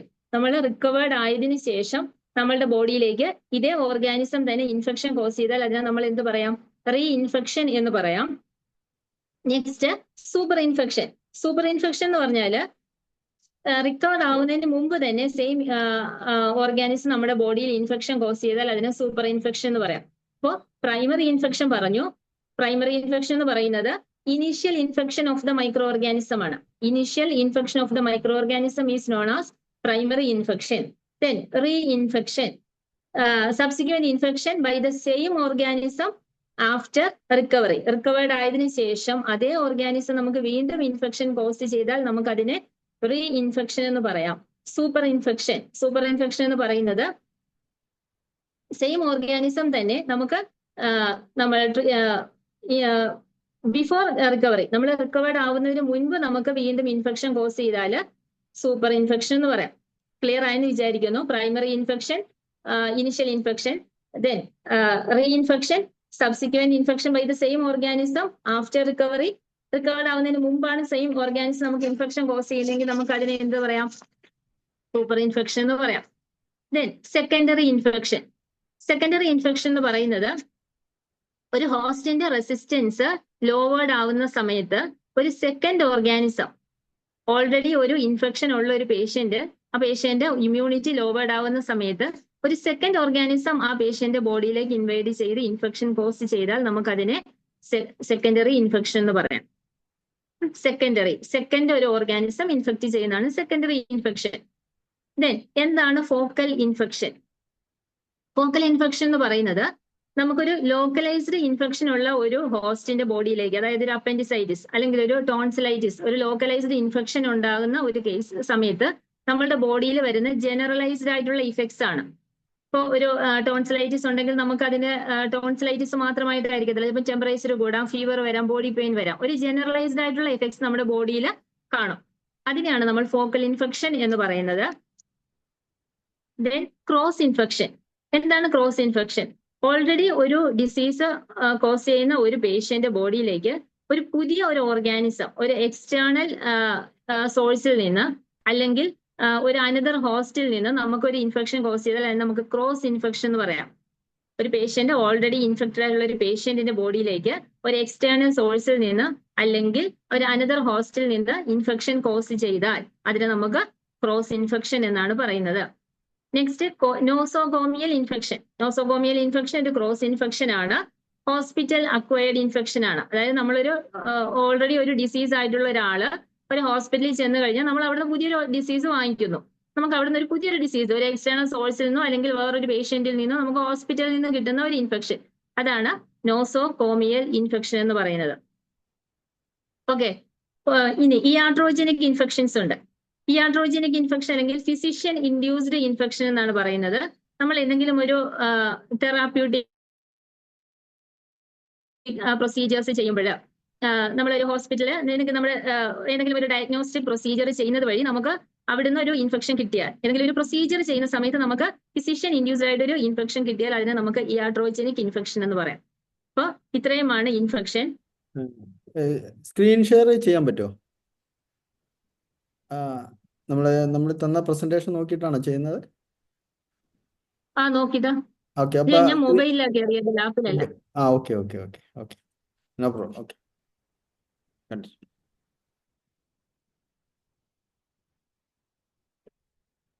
Okay. അപ്പൊ നമ്മൾ ഇൻഫെക്ഷൻ എന്താണെന്ന് പറഞ്ഞു. ഇൻഫെക്ഷൻ ഏതൊക്കെ ടൈപ്പ് ഇൻഫെക്ഷന്റെ ക്ലാസിഫിക്കേഷൻ നമ്മൾ ഡിസ്കസ് ചെയ്തു. ഏതൊക്കെയാണ്? Primary infection, re infection, super infection, focal infection, secondary infection, cross infection, nosocomial infection, iatrogenic infection. ആർക്കെങ്കിലും ഒന്ന് പറയാൻ പറ്റുമോ? പ്രൈമറി ഇൻഫെക്ഷൻ പറഞ്ഞു, റീ ഇൻഫെക്ഷൻ പറഞ്ഞു, സൂപ്പർ ഇൻഫെക്ഷൻ പറഞ്ഞു. അത് മൂന്ന് നമുക്ക് ഒരേ രീതിയിൽ മനസ്സിലാക്കാം. അതായത് പ്രൈമറി ഇൻഫെക്ഷൻ ഫസ്റ്റ് വരുന്ന infection, secondary infection, re infection എന്ന് പറഞ്ഞാൽ അതേ ഓർഗാനിസം നമ്മൾ റിക്കവേർഡ് ആയതിനു ശേഷം നമുക്ക് ഇൻഫെക്ഷൻ തരുന്നത്. സൂപ്പർ ഇൻഫെക്ഷൻ എന്ന് പറഞ്ഞാൽ അതേ ഓർഗാനിസം നമുക്ക് റിക്കവർ ആവുന്നതിന് മുൻപ് ഇൻഫെക്ഷൻ തരുന്നത്. ഇതാണ് ആദ്യം പറഞ്ഞ മൂന്നെണ്ണം: primary infection, re infection and super infection. പിന്നെ നെക്സ്റ്റ് പറഞ്ഞത് സെക്കൻഡറി ഇൻഫെക്ഷൻ. ഒരു സെക്കൻഡ് ഓർഗാനിസം നമ്മുടെ ബോഡിയിലേക്ക് ഇൻഫെക്ഷൻ കൊണ്ടുവരുന്നതാണ്. റെസിസ്റ്റൻസ് ലോവേഡ് ആവുന്ന സമയത്ത് നമ്മുടെ ബോഡിയിലേക്ക് ഇൻഫെക്ഷൻ, ഒരു സെക്കൻഡ് ഓർഗാനിസം മൂലം ഒരു ഇൻഫെക്ഷൻ വന്നാൽ നമുക്ക് അതിനെ സെക്കൻഡറി ഇൻഫെക്ഷൻ എന്ന് പറയാം.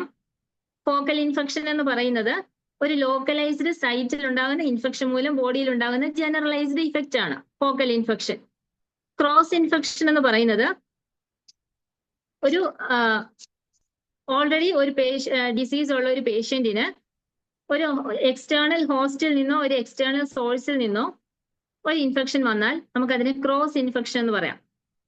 നോസോകോമിയൽ ഇൻഫെക്ഷൻ ഒരു ക്രോസ് ഇൻഫെക്ഷൻ ആണ്, ഹോസ്പിറ്റൽ അക്വയർഡ് ഇൻഫെക്ഷൻ ആണ്. ഇയാട്രോജനിക് ഇൻഫെക്ഷൻ എന്ന് പറയുന്നത്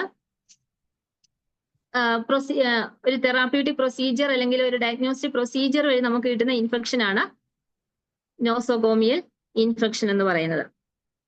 ഓക്കെ, ക്ലിയർ ആയെന്ന് വിചാരിക്കുന്നു. Next moving to causative agents of infection. ഏതൊക്കെ ഓർഗാനിസം മൂലം നമുക്ക് ഇൻഫെക്ഷൻസ് കോസ് ചെയ്യാം? നമുക്കറിയാം, പാരസൈറ്റ്സ് നമുക്ക് ഇൻഫെക്ഷൻസ് കോസ് ചെയ്യാറുണ്ട്. ഇനി പത്തോജൻസ് എന്ന് പറഞ്ഞാൽ കമൻസെൽസും ഉണ്ട്, പത്തോജൻസും ഉണ്ട്. നമ്മുടെ ബോഡിയിൽ തന്നെ ഓൾറെഡി ബാക്ടീരിയാസ് ഉണ്ട്. അത് കമൻസൽ ബാക്ടീരിയ ആണ്. പല പല സ്ഥലത്ത് മൗത്തില് അല്ലെങ്കിൽ നമ്മുടെ ജനൈറ്റൽ ട്രാക്റ്റിലൊക്കെ നമുക്ക് കമൻസെൽസ് ഉണ്ട്. അത് നമുക്ക് ഇൻഫെക്ഷൻസ് കോസ് ചെയ്യുന്നില്ല. എങ്കിൽ നമ്മുടെ ഇമ്മ്യൂണിറ്റി കുറയുന്ന സമയത്ത് ഈ ഓർഗാനിസംസ് കമൻസെൽസ് നമുക്ക് ഇൻഫെക്ഷൻസ് കോസ് ചെയ്യാം. അപ്പൊ നമ്മുടെ ബോഡിയിൽ ഒരു ഇൻഫെക്ഷൻ, നമുക്കൊരു ഡിസീസ് കോസ് ചെയ്യുന്ന ഓർഗാനിസത്തിനെയാണ് നമ്മൾ പത്തോജൻ എന്ന് പറയുന്നത്. അപ്പൊ നമുക്ക് പത്തോജൻസ് മൂലം ഇൻഫെക്ഷൻസ് കോസ് ചെയ്യുന്നുണ്ട്, ബാക്ടീരിയ മൂലം കോസ് ചെയ്യാം. പിന്നെ ഹ്യൂമൻ ബീയിങ്സ്, നമ്മളൊരു ക്യാരിയർ ആയിട്ട് ആക്ട് ചെയ്യാം. ക്യാരിയർ എന്ന് പറഞ്ഞാൽ നമ്മളുടെ ബോഡിയിൽ ഓർഗാനിസം കാണും, മൾട്ടിപ്ലൈ ചെയ്യുന്നുണ്ടായിരിക്കും. പക്ഷെ നമുക്ക് ഡിസീസ് കോസ് ചെയ്തില്ല, പക്ഷെ നമ്മൾ മറ്റുള്ളവർക്ക് ഡിസീസ് സ്പ്രെഡ് ചെയ്യും, നമ്മളൊരു കാരിയർ ആയിട്ട് ആക്ട് ചെയ്യാം. പിന്നെ ആനിമൽസിൽ നിന്ന് നമുക്ക് സൂനോട്ടിക് ഇൻഫെക്ഷൻസ്, ആനിമൽസിൽ നിന്നും നമുക്ക് ഹ്യൂമൻ ബീങ്സിന് ഇൻഫെക്ഷൻസ് കോസ് ചെയ്താൽ അതിന് സൂനോട്ടിക് ഇൻഫെക്ഷൻസ് എന്നാണ് പറയുന്നത്. ഇൻസെക്ട് ബൈറ്റ് മൂലം നമുക്ക് ഇൻഫെക്ഷൻസ് ഉണ്ടാകാം. മോസ്കിറ്റോ, ആർത്രോപോഡ് ബോൺ ഡിസീസ്, ഇൻസെക്റ്റിൽ മൂലം കിട്ടുന്ന ഇൻഫെക്ഷൻസ്. പിന്നെ സോയിലിൽ നിന്ന് ഏതാണ് നമുക്ക് ഗ്യാസ് ഗാംഗ്രീൻ ഉണ്ടാകാം, ടെറ്റനസ് ബാസിലെ, ഗ്യാസ് ഗാംഗ്രീൻ, അങ്ങനെയൊക്കെ ഉള്ള ഡിസീസ് കോസ് ചെയ്യുന്നത് സോയിൽ നിന്നുള്ള കണ്ടാമിനേഷൻ വഴിയാണ്. പിന്നെ വാട്ടർ ബോൺ ഇൻഫെക്ഷൻസ് ഉണ്ടാകാം, വിബ്രിയോ കോളറ കോസ് ചെയ്യാം. പിന്നെ ഇൻഫെക്റ്റീവ് ഹെപ്പറ്റൈറ്റിസ് വൈറസ്, ഹെപ്പറ്റൈറ്റിസ് ഇയും ഹെപ്പറ്റൈറ്റിസ് എയും, കണ്ടാമിനേറ്റഡ് ഫുഡ്, കണ്ടാമിനേറ്റഡ് വാട്ടറിൽ നിന്നൊക്കെ വൈറൽ ഇൻഫെക്ഷൻസ് കോസ് ചെയ്യാം. ഹെപ്പറ്റൈറ്റിസ് എ ആൻഡ് ഇ ഇതൊക്കെ വാട്ടർ വഴി സ്പ്രെഡ് ചെയ്യുന്ന ഡിസീസസ് ആണ്. ഇനി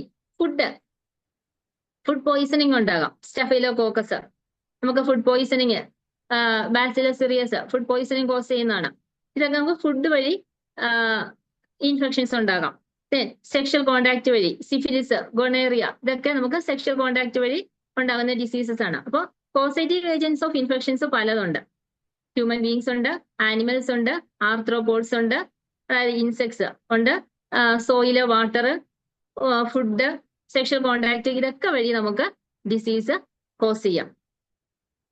ഇനി എങ്ങനെയൊക്കെ നമുക്ക് ഒരു ഇൻഫെക്ഷൻ സ്പ്രെഡ് ചെയ്യാം? Methods of spread of infection എന്ന് പറയുന്നത് ഇൻഹലേഷൻ വഴി, എയറസോൾ ഇൻഹലേഷൻ വഴി നമുക്ക് ഇൻഫെക്ഷൻസ് കോസ് ചെയ്യാം. അതിന് എക്സാമ്പിൾ ആണ് ഇൻഫ്ലുവൻസ, നമ്മുടെ common cold, influenza, mycobacterium tuberculosis, T B cause ചെയ്യുന്നുണ്ട്, സ്മോൾ പോക്സ്, മീസിൽസ്, മംസ്, ഇങ്ങനെയുള്ള ഡിസീസ് ഒക്കെ ഇൻഹലേഷൻ വഴി, അതായത് എയറസോൾ ഇൻഹലേഷൻ വഴി നമുക്ക് കിട്ടുന്ന ഡിസീസുകളാണ്. നെക്സ്റ്റ് ഇഞ്ചക്ഷൻ നമ്മളിപ്പോ ഓൾറെഡി പറഞ്ഞു. ഫുഡ് പോയിസണിങ്, നമുക്ക് നമ്മൾ കഴിക്കുന്ന ആഹാരം കഴിക്കുന്ന പോലെ വാട്ടർ അല്ലെങ്കിൽ ഫുഡ് ഇതുവഴി നമുക്ക് കിട്ടുന്നതാണ്. ഇഞ്ചക്ഷൻ വഴി നമുക്ക് ഇൻഫെക്ഷൻസ് കോസ് ചെയ്യാം. ദെൻ ഇനോക്കുലേഷൻ ഒരു മുറിവ് അല്ലെങ്കിൽ ഒരു ആനിമൽ ബൈറ്റ്, ഇതൊക്കെ വഴി നമ്മുടെ ബോഡിയിലേക്ക് പതോജനെ ഇനോക്കുലേറ്റ് ചെയ്താൽ നമുക്ക് ഇൻഫെക്ഷൻസ് വരാം. Congenital, from mother to foetus through placenta, infections spread ആവാം. അതിന് എക്സാമ്പിൾ ആണ് syphilis, rubella, toxoplasmosis, cytomegalo virus, CMV. ഇതൊക്കെ കൺജനൈറ്റൽ റൂട്ടിൽ കൂടി സ്പ്രെഡ് ആകുന്ന ഡിസീസുകളാണ്. ഇനി ഇൻസെക്ട് ബൈറ്റ്, നമ്മൾ നേരത്തെ പറഞ്ഞു, arthropod borne disease, mosquito bite വഴി. അപ്പോൾ അവിടെ ഇൻസെക്ട് ഒരു വെക്ടർ ആയിട്ടാണ് ആക്ട് ചെയ്യുന്നത്. നമുക്ക് ഇൻഫെക്ഷൻ കോസ് ചെയ്യുന്ന ഒരു വെക്ടർ, ഒരു മീഡിയേറ്റർ ആയിട്ടാണ് ആക്ട് ചെയ്യുന്നത് ഇൻസെക്ട്. ഇനി അത് തന്നെ നമുക്ക് രണ്ട് ടൈപ്പ് ഉണ്ട്, മെക്കാനിക്കൽ വെക്ടറും ഉണ്ട്, ബയോളജിക്കൽ വെക്ടറും ഉണ്ട്. മെക്കാനിക്കൽ വെക്ടർ എന്നൊരു എക്സാമ്പിൾ ആണ് ഹൗസ് ഫ്ലൈയുടെ ബോഡിയിൽ മൾട്ടിപ്ലൈ ചെയ്യുന്നില്ല പത്തോജൻ, എന്തോ ഫുഡിലൊക്കെ വന്നിരിക്കുമ്പോൾ നമ്മൾ ആ കണ്ടാമിനേറ്റഡ് ഫുഡ് കഴിക്കുമ്പോൾ നമുക്ക് വരുന്ന ഇൻഫെക്ഷൻ ആണ്. ഒരു മെക്കാനിക്കൽ വെക്ടർ ആണ് മോസ്കിറ്റോയോട് ആക്ട് ചെയ്യുന്നത്. ദെൻ മലേറിയയിൽ എന്താണ്, ഒരു മോസ്കിറ്റോ ഒരു ബയോളജിക്കൽ വെക്ടർ ആണ്. മെക്കാനിക്കൽ വെക്ടർ ഹൗസ് ഫ്ലൈ ആണ്. മലേറിയ കോസ് ചെയ്യുന്നത് അനോഫിലസ് മോസ്കിറ്റോസ് ആണ്. അപ്പൊ അതിന്റെ ബോഡിയിൽ മലേറിയൽ പാരസൈറ്റ് മൾട്ടിപ്ലൈ ചെയ്യുകയാണ് ചെയ്തത്. മൾട്ടിപ്ലൈ ചെയ്തിട്ട് ആ മോസ്കിറ്റോ നമ്മളെ ബൈറ്റ് ചെയ്യുമ്പോഴാണ് നമ്മൾക്ക് ഡിസീസ് മലേറിയ കോസ് ചെയ്യുന്നത്. അപ്പൊ അവിടെ അതൊരു ഇൻസെക്ട് എന്ത് വെക്ടർ ആണ്? അതൊരു ബയോളജിക്കൽ വെക്ടർ ആണ്. പിന്നെ അപ്പൊ ഇങ്ങനെയൊക്കെയാണ് നമുക്ക് ഇൻഫെക്ഷൻ കോസ് ചെയ്യുന്നത്. ഇൻഹലേഷൻ വഴി ഉണ്ടാകാം, ശ്വസിക്കുന്നത് മൂലം എയറോസോൾ ഇൻഹലേഷൻ വഴി ഉണ്ടാവാം, ഇഞ്ചക്ഷൻ വഴി ഉണ്ടാവാം, ഇനോക്കുലേഷൻ വഴി. പിന്നെ ഇനോക്കുലേഷനിൽ സിറം ഹെപ്പറ്റൈറ്റിസ്, അതായത് നമുക്കിപ്പോ നീഡിൽ പ്രിക്ക് ഇഞ്ചുറീസ് ഒക്കെ വരികയാണെങ്കിൽ നമുക്ക് അതൊരു ഇനോക്കുലേഷൻ മെത്തേഡാണ് ഇൻഫെക്ഷൻ കോസ് ചെയ്യുന്നത്.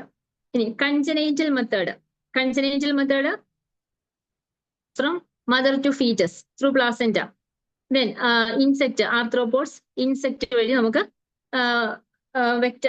ഇൻസെക്ട് വെക്ടർ ആയിട്ടാണ് ആക്ട് ചെയ്യുന്നത്. വെക്ടർ കൂടി നമുക്ക് ബൈറ്റ് വരുന്നത് ബയോളജിക്കൽ വെക്ടർ ആണ്, അല്ലെങ്കിൽ മെക്കാനിക്കൽ. ഹൗസ് ഫ്ലൈ ഒരു മെക്കാനിക്കൽ വെക്ടർ ആയിട്ടാണ് ആക്ട് ചെയ്യുന്നത്. അങ്ങനെയും നമുക്ക് ഇൻഫെക്ഷൻസ് കോസ് ചെയ്യാം. ഇനി നെക്സ്റ്റ്, എന്താണ് endemic disease, epidemic disease, pandemic disease? Endemic disease എന്ന് പറയുന്നത് ഒരു പർട്ടിക്കുലർ ഏരിയയിൽ കോൺസ്റ്റന്റ് ആയിട്ട് കാണപ്പെടുന്ന ഒരു ഡിസീസ്. ഇപ്പൊ ടൈഫോയിഡ് ഫീവർ ഒരു എൻഡമിക് ഡിസീസ് ആണ്, ഒരു പർട്ടിക്കുലർ ഏരിയയിൽ കാണപ്പെടുന്നതാണ്. എപ്പിഡമിക് ഡിസീസ് എന്ന് പറയുന്നത് കുറച്ച് ആൾക്കാർക്ക് ഒരു പർട്ടിക്കുലർ ഏരിയയിൽ പെട്ടെന്ന് സ്പ്രെഡ് ആവുന്നു, കുറച്ച് ആൾക്കാർക്ക് പെട്ടെന്ന് സ്പ്രെഡ് ആവുന്ന ഒരു ഡിസീസ് ആണ് എപ്പിഡമിക്. റാപ്പിഡ് ആയിട്ട് സ്പ്രെഡ് ചെയ്യും from persons to persons in a particular area, that is epidemic. Influenza ഒരു എക്സാമ്പിൾ ആണ്. Next pandemic. പാൻഡമിക് ഒരു എപ്പിഡമിക് ഡിസീസ് ആണ്. പാൻഡമിക് ഒരു എപ്പിഡമിക് ഡിസീസ് ആണ്. ഒരു പർട്ടിക്കുലർ ഏരിയയിലാണ് ഡിസീസ് സ്പ്രെഡ് ആവുന്നത്, പക്ഷെ അത് വേൾഡ് വൈഡ് ആയിട്ട് അത് സ്പ്രെഡ് ചെയ്യാം. വളരെ ഒരു ഷോർട്ട് പീരീഡ് ഓഫ് ടൈമിൽ നമുക്ക് ഇൻഫെക്ഷൻ സ്പ്രെഡ് ആവുന്നതാണ് പാൻഡമിക് എന്ന് പറയുന്നത്. അപ്പം എപ്പിഡമിക്, എൻഡമിക്, പാൻഡമിക്. പാൻഡമിക് ഒരു എപ്പിഡമിക് ഡിസീസ് ആണ്, ഒരു വൈഡ് സ്പ്രെഡ് ആയിരിക്കും. ഒരു ഷോർട്ട് പീരീഡ് ഓഫ് ടൈമിൽ ഒരുപാട് ആൾക്കാർക്ക്, ഇപ്പൊ നമുക്കറിയാം COVID-19 അതൊരു പാൻഡമിക് ആണ്. ഒരു ഷോർട്ട് പീരീഡ് ഓഫ് ടൈമിൽ ഒരുപാട് പേരിലേക്ക് ഡിസീസ് സ്പ്രെഡ് ആവുന്നു. അപ്പൊ ഇങ്ങനെ നമുക്ക് മൂന്നായിട്ട് ഡിസീസിനെ ക്ലാസ് വൈ. എപ്പിഡമിക് ഡിസീസ് ഉണ്ട്, എൻഡമിക് ഡിസീസ് ഉണ്ട്, പാൻഡമിക് ഡിസീസ് ഉണ്ട്. ഇനി നെക്സ്റ്റ് നമ്മൾ ഹിസ്റ്റോറിക്കൽ ആസ്പെക്ട്സ് ആണ്. അത് നിങ്ങൾക്ക് എല്ലാം അറിയാവുന്നതൊക്കെ തന്നെ. ഫാദർ ഓഫ് മൈക്രോബയോളജി ആരാണ്, ഓരോ സയന്റിസ്റ്റിന്റെയും കോൺട്രിബ്യൂഷൻസ് എന്തൊക്കെയാണ്. Louis Pasteur, father of medical microbiology. എന്തൊക്കെയാണ് ലൂയിസ് പാസ്റ്ററിന്റെ കോൺട്രിബ്യൂഷൻസ്? എന്തൊക്കെയാണ്? Pasteurisation, then fermentation, vaccine develop, rabies vaccines and anthrax vaccine develop ചെയ്തു. അങ്ങനെയുള്ള കോൺട്രിബ്യൂഷൻസ് ഒക്കെ നോക്കുക. പിന്നെ then Edward Jenner, small pox vaccine discovered. Alexander Fleming, penicillin antibiotic penicillin discovered ചെയ്ത്. അപ്പൊ അങ്ങനെയുള്ള കാര്യങ്ങളൊക്കെ ഒന്ന് നോക്കുക. Next moving to structure of bacteria. ബാക്ടീരിയയുടെ സ്ട്രക്ചർ നമ്മൾ കിങ്ഡം പ്രോട്ടിസ്റ്റെ സ്ട്രക്ചർ നോക്കുമ്പോൾ കിങ്ഡം പ്രോട്ടിസ്റ്റെ നമ്മൾ രണ്ടായിട്ടാണ് ക്ലാസിഫൈ ചെയ്യുന്നത്, prokaryotic organism and eukaryotic organism. Prokaryotic organism എന്ന് പറയുന്നത് സിമ്പിൾ ജനറ്റിക് സ്ട്രക്ചർ ആണ്. ബാക്ടീരിയ വരുന്നത് പ്രോകാരിയോട്ടിക് ഓർഗാനിസത്തിലാണ്. സിമ്പിൾ ജനറ്റിക് സ്ട്രക്ചർ ആയിരിക്കും.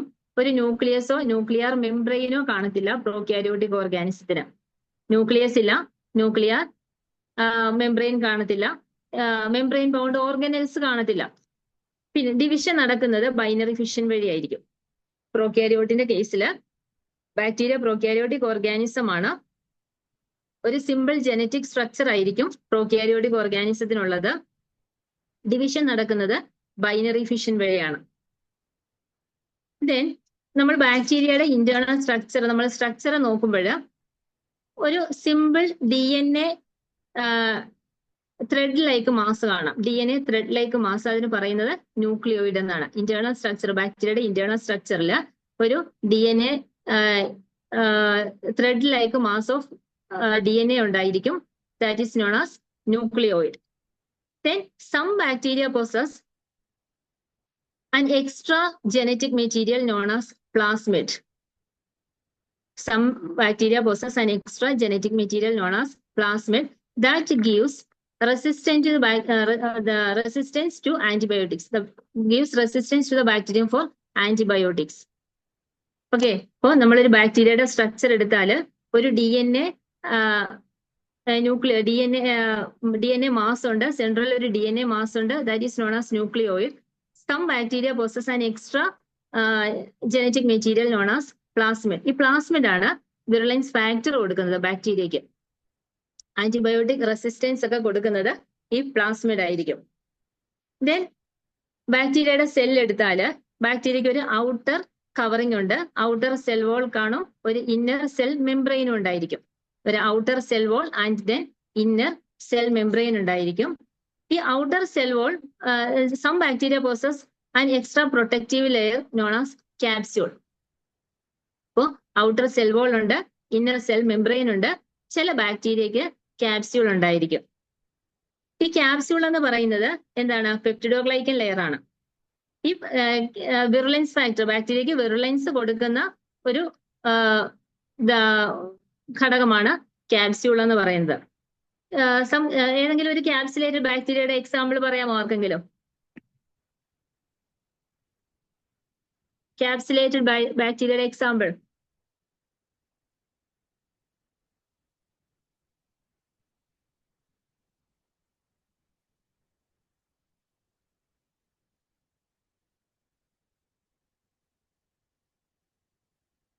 സ്ട്രെപ് ന്യൂമോണിയ ക്യാപ്സുലേറ്റഡ് ആണ്. ഓക്കെ, ദെൻ ക്രിപ്റ്റോകോക്കസ് നിയോഫോർമൻസ് ക്യാപ്സുലേറ്റഡ് ആണ്. സ്ട്രെപ് ന്യൂമോണിയ തന്നെ ന്യൂമോകോക്കൽ. ദെൻ ക്ലെബ്സിയല്ല ക്യാപ്സുലേറ്റഡ് ആണ്. ഓക്കെ, ക്രിപ്റ്റോകോക്കസ് വന്നു, strep pneumonia. Okay, then Klebsiella ഒരു ക്യാപ്സുലേറ്റഡ് ഓർഗാനിസം ആണ്. പിന്നെ ഫംഗസിൽ വരുന്നത് ക്രിപ്റ്റോകോക്കസ് നിയോഫോർമൻസ്. നമ്മൾ ഏതാണ് ക്യാപ്സ്യൂളിന് യൂസ് ചെയ്യുന്ന സ്റ്റെയിൻ ഏതാണ്?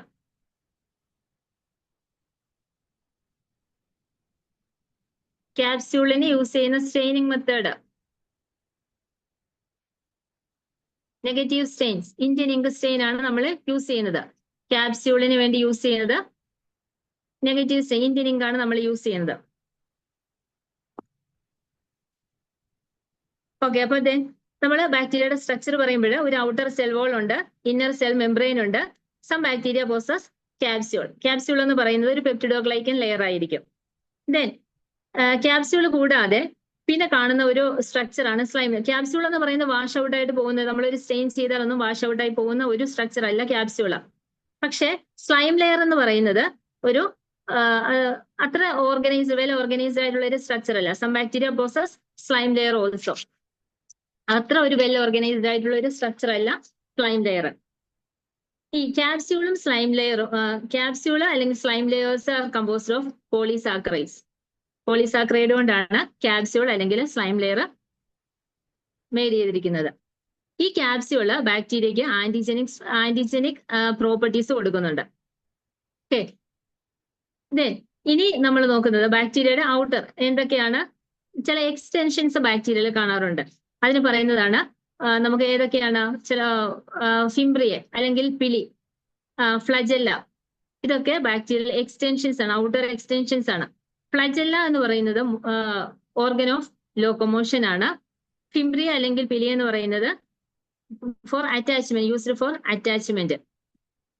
നമ്മൾ ഹോസ്റ്റ് ബോഡിയിലേക്ക് അറ്റാച്ച് ചെയ്യാൻ വേണ്ടിയിട്ട് ബാക്ടീരിയ യൂസ് ചെയ്യുന്നതാണ് ഫിംബ്രിയ അല്ലെങ്കിൽ പിലി എന്ന് പറയുന്നത്. ഇതും നമുക്ക് ബാക്ടീരിയയ്ക്ക് വിറുലൻസ് ഫാക്ടേഴ്സ് കൊടുക്കുന്ന ഫാക്ടേഴ്സ് ആണ്. ഈ ഫിംബ്രിയ അല്ലെങ്കിൽ പിലി എന്ന് പറയുന്നതും ബാക്ടീരിയയ്ക്ക് വിറുലൻസ് ഫാക്ടേഴ്സ് കൊടുക്കുന്ന ഘടകങ്ങളാണ്.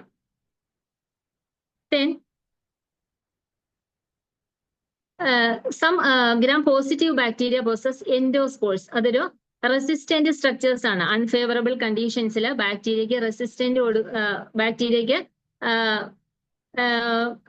പ്രൊഡ്യൂസ് ചെയ്യുന്ന റെസിസ്റ്റന്റ് സ്ട്രക്ചേഴ്സ് ആണ് എൻഡോസ്പോർസ് എന്ന് പറയുന്നത്. ഗ്രാം പോസിറ്റീവ് ബാക്ടീരിയ ആണ് എൻഡോസ്പോർസ് പ്രൊഡ്യൂസ് ചെയ്യുന്നത്. അതിന് എക്സാമ്പിൾ ആണ് ക്ലോസ്ട്രിഡിയം. സ്പോർ ഫോമിംഗ് ബാക്ടീരിയക്ക് എക്സാമ്പിൾ ആണ് ബാസില്ലസ്, ക്ലോസ്ട്രിഡിയം ഒക്കെ പറയുന്നത് സ്പോർ ഫോമിംഗ് ബാസില്ലസ് ആണ്. നമുക്ക് ബാക്ടീരിയയിൽ പിന്നെ കാണുന്ന ഇൻക്ലൂഷൻസ് ആണ് ഗ്രാന്യൂൾസ് കാണാറുണ്ട്. ഈ ഗ്രാന്യൂൾസ് നമുക്ക് വൊളൂട്ടിംഗ് ഗ്രാന്യൂൾസ് അല്ലെങ്കിൽ ഫോസ്ഫേറ്റ് ഗ്രാന്യൂൾസ്, അത് എനർജി സ്റ്റോറേജിനായിട്ട് യൂസ് ചെയ്യുന്ന ഗ്രാന്യൂൾസ് ആണ്. വൊളൂട്ടിംഗ് ഗ്രാന്യൂൾസ് അല്ലെങ്കിൽ ഫോസ്ഫേറ്റ് ഗ്രാന്യൂൾസ് എന്ന് പറയുന്നത്. അപ്പൊ ഇത്രയുമാണ് നമ്മൾ ഒരു ബാക്ടീരിയയുടെ സ്ട്രക്ചർ എടുത്താൽ. ഒരു ഇന്നർ ന്യൂക്ലിയോയിഡ് ഉണ്ട്. ന്യൂക്ലിയോയിഡ് എന്ന് പറയുന്ന ഒരു DNA മെറ്റീരിയൽ ആണ്. അതിനെ കവർ ചെയ്ത് സം ബാക്ടീരിയ പോസസ് പ്ലാസ്മിഡ് കാണുന്നുണ്ട്. പ്ലാസ്മിഡ് ഒരു ആന്റിജനിക് വിറുലൻസ് കൊടുക്കുന്ന ഒരു ഘടകമാണ്. പിന്നെ നമ്മൾ പറയുന്നത് ഔട്ടർ ലെയർ ഉണ്ട്, ഇന്നർ ലെയർ ഉണ്ട്, ഒരു സെൽ ഔട്ടർ ലെയർ ഉണ്ട്, പിന്നെ ഒരു ഇന്നർ സെൽ മെംബ്രെയിൻ ഉണ്ട്, ഒരു ക്യാപ്സ്യൂൾ കാണും. ചില ബാക്ടീരിയ ക്യാപ്സ്യൂൾ പ്രൊഡ്യൂസ് ചെയ്യുന്നുണ്ട്. നമ്മൾ പറഞ്ഞത് ഓർഗൻ ഓഫ് ലോക്കോമോഷൻ എന്ന് പറയുന്ന ഫ്ലജെല്ലയാണ്.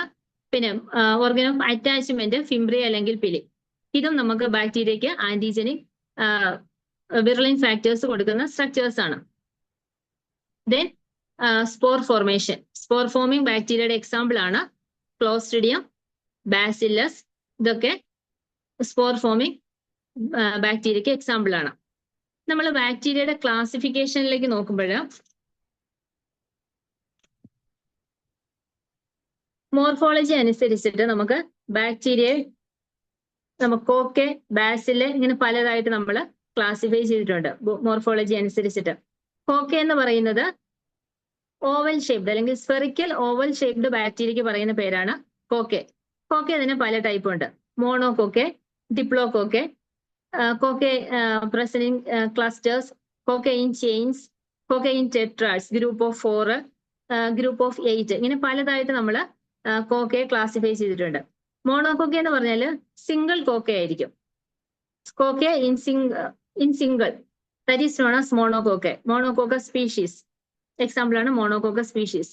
Koke in pairs, that is diplococci. 2 cocci ഒരുമിച്ച് കാണുന്നത് പെയേഴ്സിൽ കാണുന്നതാണ്. അതിന് എക്സാമ്പിൾ ആണ് സ്ട്രെപ് ന്യൂമോണിയ. സ്ട്രെപ് ന്യൂമോണിയ കൂടാതെ ഡിപ്ലോകോക്കെ എക്സാമ്പിൾ ആർക്കെങ്കിലും പറയാമോ? ഡിപ്ലോകോക്കെ example.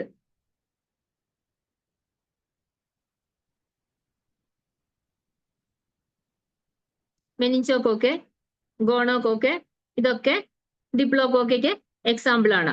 Then grape like clusters, staphylococcus aureus എന്താണ് ഗ്രേപ്പ് ലൈക്ക് ക്ലസ്റ്റേഴ്സ് ആണ്. കോക്കെ ഇൻ ചെയിൻസിന് എക്സാമ്പിൾ ആണ് streptococcus pyogenes. Then group of cocci in group of 4, that is tetrad ആയിട്ട് കാണും. Tetrad, micrococcus species, micrococcus luteus, ഇതൊക്കെ ടെട്രാഡിൽ വരുന്നതാണ്. ദെൻ ഗ്രൂപ്പ് ഓഫ് 8 കോക്കെ കാണപ്പെടുന്നത്, ദാറ്റ് ഈസ് സാഴ്സിന. ഇങ്ങനെ നമ്മൾ കോക്കയെ ക്ലാസിഫൈ ചെയ്തിട്ടുണ്ട്. കോക്കെ എന്ന് പറയുന്നത് സ്ഫെറിക്കൽ അല്ലെങ്കിൽ ഓവൽ ഷേപ്ഡ് ബാക്ടീരിയ ആണ്. കോക്കയെ തന്നെ നമ്മൾ പലതായിട്ട് ക്ലാസിഫൈ ചെയ്തു. സിംഗിൾ കോക്കെ ഉള്ളത്, 2 കോക്കെ, പെയേഴ്സിലുള്ളത്, ചെയിൻസിലുള്ളത്, ഗ്രൂപ്പ്സിലുള്ളത്, അങ്ങനെ നമ്മൾ ക്ലാസിഫൈ ചെയ്യുന്നുണ്ട്. ദെൻ റോഡ് ഷേപ്ഡ് ബാസിലേക്ക് പറയുന്ന പേരാണ്, റോഡ് ഷേപ്ഡ് ബാക്ടീരിയക്ക് പറയുന്ന പേരാണ് ബാസില്. ബാസിലേക്ക് എക്സാമ്പിൾ ആണ് ഈക്കോളെ, ക്ലബ്സിയല്ല. അതിൽ തന്നെ ചൈനീസ് ലെറ്റർ പാറ്റേൺ കാണിക്കുന്നുണ്ട്. ചൈനീസ് ലെറ്റർ പാറ്റേൺ എക്സാമ്പിൾ ആണ് Corynebacterium, diphtheria, coccobacilli. കോക്കയുടെ ഫോമും ബാസിലയുടെ മോർഫോളജിയും കാണിക്കും. കോക്കയും ബാസിലെ മോർഫോളജി കാണിക്കുന്നതാണ് പ്രോട്ടിയസ്. അതൊക്കെ ബാസിലയിൽ വരുന്നതാണ്. റോഡ് ഷേപ്ഡ് ആണ് ബാസിലെ എന്ന് പറയുന്നത്. ചൈനീസ് ലെറ്റർ പാറ്റേൺ എക്സാമ്പിൾ ആണ് കൊറൈൻ ബാക്ടീരിയം, ഡിഫ്തീരിയ. കോക്കോ ബാസിലേക്ക് എക്സാമ്പിൾ ആണ് Proteus. Then comma shaped bacteria, example Vibrio cholera. Next ആണ് ആക്ടിനോമൈസെറ്റ്സ്. ആക്ടിനോമൈസെറ്റ്സ് ഗ്രാം പോസിറ്റീവ് കളറിലായിരിക്കും കാണപ്പെടുന്നത്. അതൊരു ഫംഗസിനോട് ഒരു സിമിലാരിറ്റി കാണിക്കുന്നുണ്ട്. നമ്മൾ മൈക്രോസ്കോപ്പിക്കലി നോക്കുമ്പോൾ ബ്രാഞ്ചിങ് കാണിക്കുന്നുണ്ട്. ലോങ് ബ്രാഞ്ചിങ് ഫിലമെന്റ്സ് ആയിരിക്കും ആക്ടിനോമൈസെറ്റ്സിനുള്ളത്. ആക്ടിനോമൈസെറ്റ്സ് അതിന് എക്സാമ്പിൾ ആണ് ആക്ടിനോമൈസെറ്റ്സ് ഇസ്രയേലി. ആക്ടിനോമൈസെറ്റ്സ് ഗ്രാം പോസിറ്റീവ് ആണ്, ലോങ് ബ്രാഞ്ചിങ് ഫിലമെന്റ്സ് ആണ്. ഒരു ഫംഗസ് സിമിലാരിറ്റി നമുക്കൊരു കൺഫ്യൂഷൻ തരാം. ആക്ടിനോമൈസെറ്റ്സ് എക്സാമ്പിൾ ആക്ടിനോമൈസെറ്റ്സ് ഇസ്രയേലി. ദെൻ സ്പൈറോകീറ്റ്സ്. സ്പൈറോകീറ്റ്സിന് എക്സാമ്പിൾ ആണ് സ്പൈറൽ ഫോം ആയിരിക്കും. എക്സാമ്പിൾ ആണ് Leptospira, treponema, etcetera. Then mycoplasma. Mycoplasma എന്ന് പറയുന്നത് സെൽ വോൾ ഡെഫിഷ്യന്റ് ഓർഗാനിസംസ് ആണ്. സെൽ വോൾ ഡെഫിഷ്യന്റ് ഓർഗാനിസംസ് ആണ് മൈക്കോപ്ലാസ്മ. അതിന് എക്സാമ്പിൾ ആണ് മൈക്കോപ്ലാസ്മ ന്യൂമോണിയ. അപ്പൊ ഇങ്ങനെ നമ്മൾ ബാക്ടീരിയനെ ക്ലാസിഫൈ ചെയ്തിട്ടുണ്ട്. Spherical shaped bacteria, rod shaped bacteria, comma shaped bacteria, filaments, പിന്നെ spiral forms, then cell wall deficient bacteria. ഇങ്ങനെ നമ്മൾ ബാക്ടീരിയയെ ക്ലാസിഫൈ ചെയ്തിട്ടുണ്ട്. ഗ്രാം സ്റ്റെയിനില് മൈക്കോപ്ലാസ്മ ഗ്രാം സ്റ്റെയിൻ ഏത് കളർ എടുക്കുന്നതെന്ന് അറിയോ ആർക്കെങ്കിലും? മൈക്കോപ്ലാസ്മ ഗ്രാം സ്റ്റെയിനിൽ എന്ത് കളറാണ് എടുക്കുന്നത്?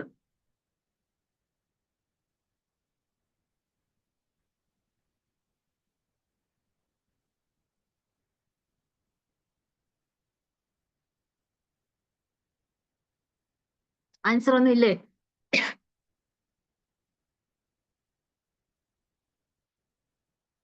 അറിയില്ല.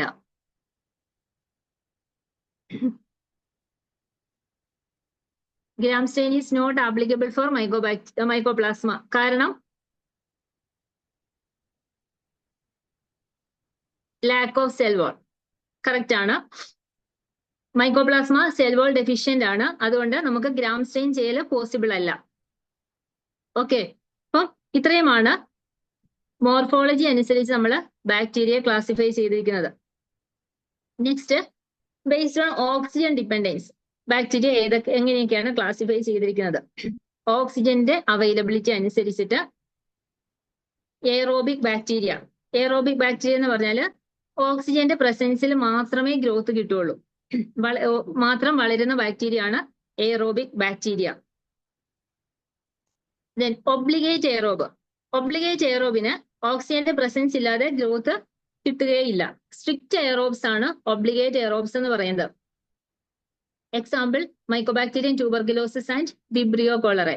സ്ട്രിക്റ്റ് എയറോബ്സ് അല്ലെങ്കിൽ ഒബ്ലിഗേറ്റ് എയറോബ്സിന് എക്സാമ്പിൾ ആണ് Mycobacterium tuberculosis and Vibrio cholerae. അതുപോലെ തന്നെ വരുന്നതാണ് സ്ട്രിക്റ്റ് അനേറോബ്സ് അല്ലെങ്കിൽ ഒബ്ലിഗേറ്റ് അനേറോബ്സ്.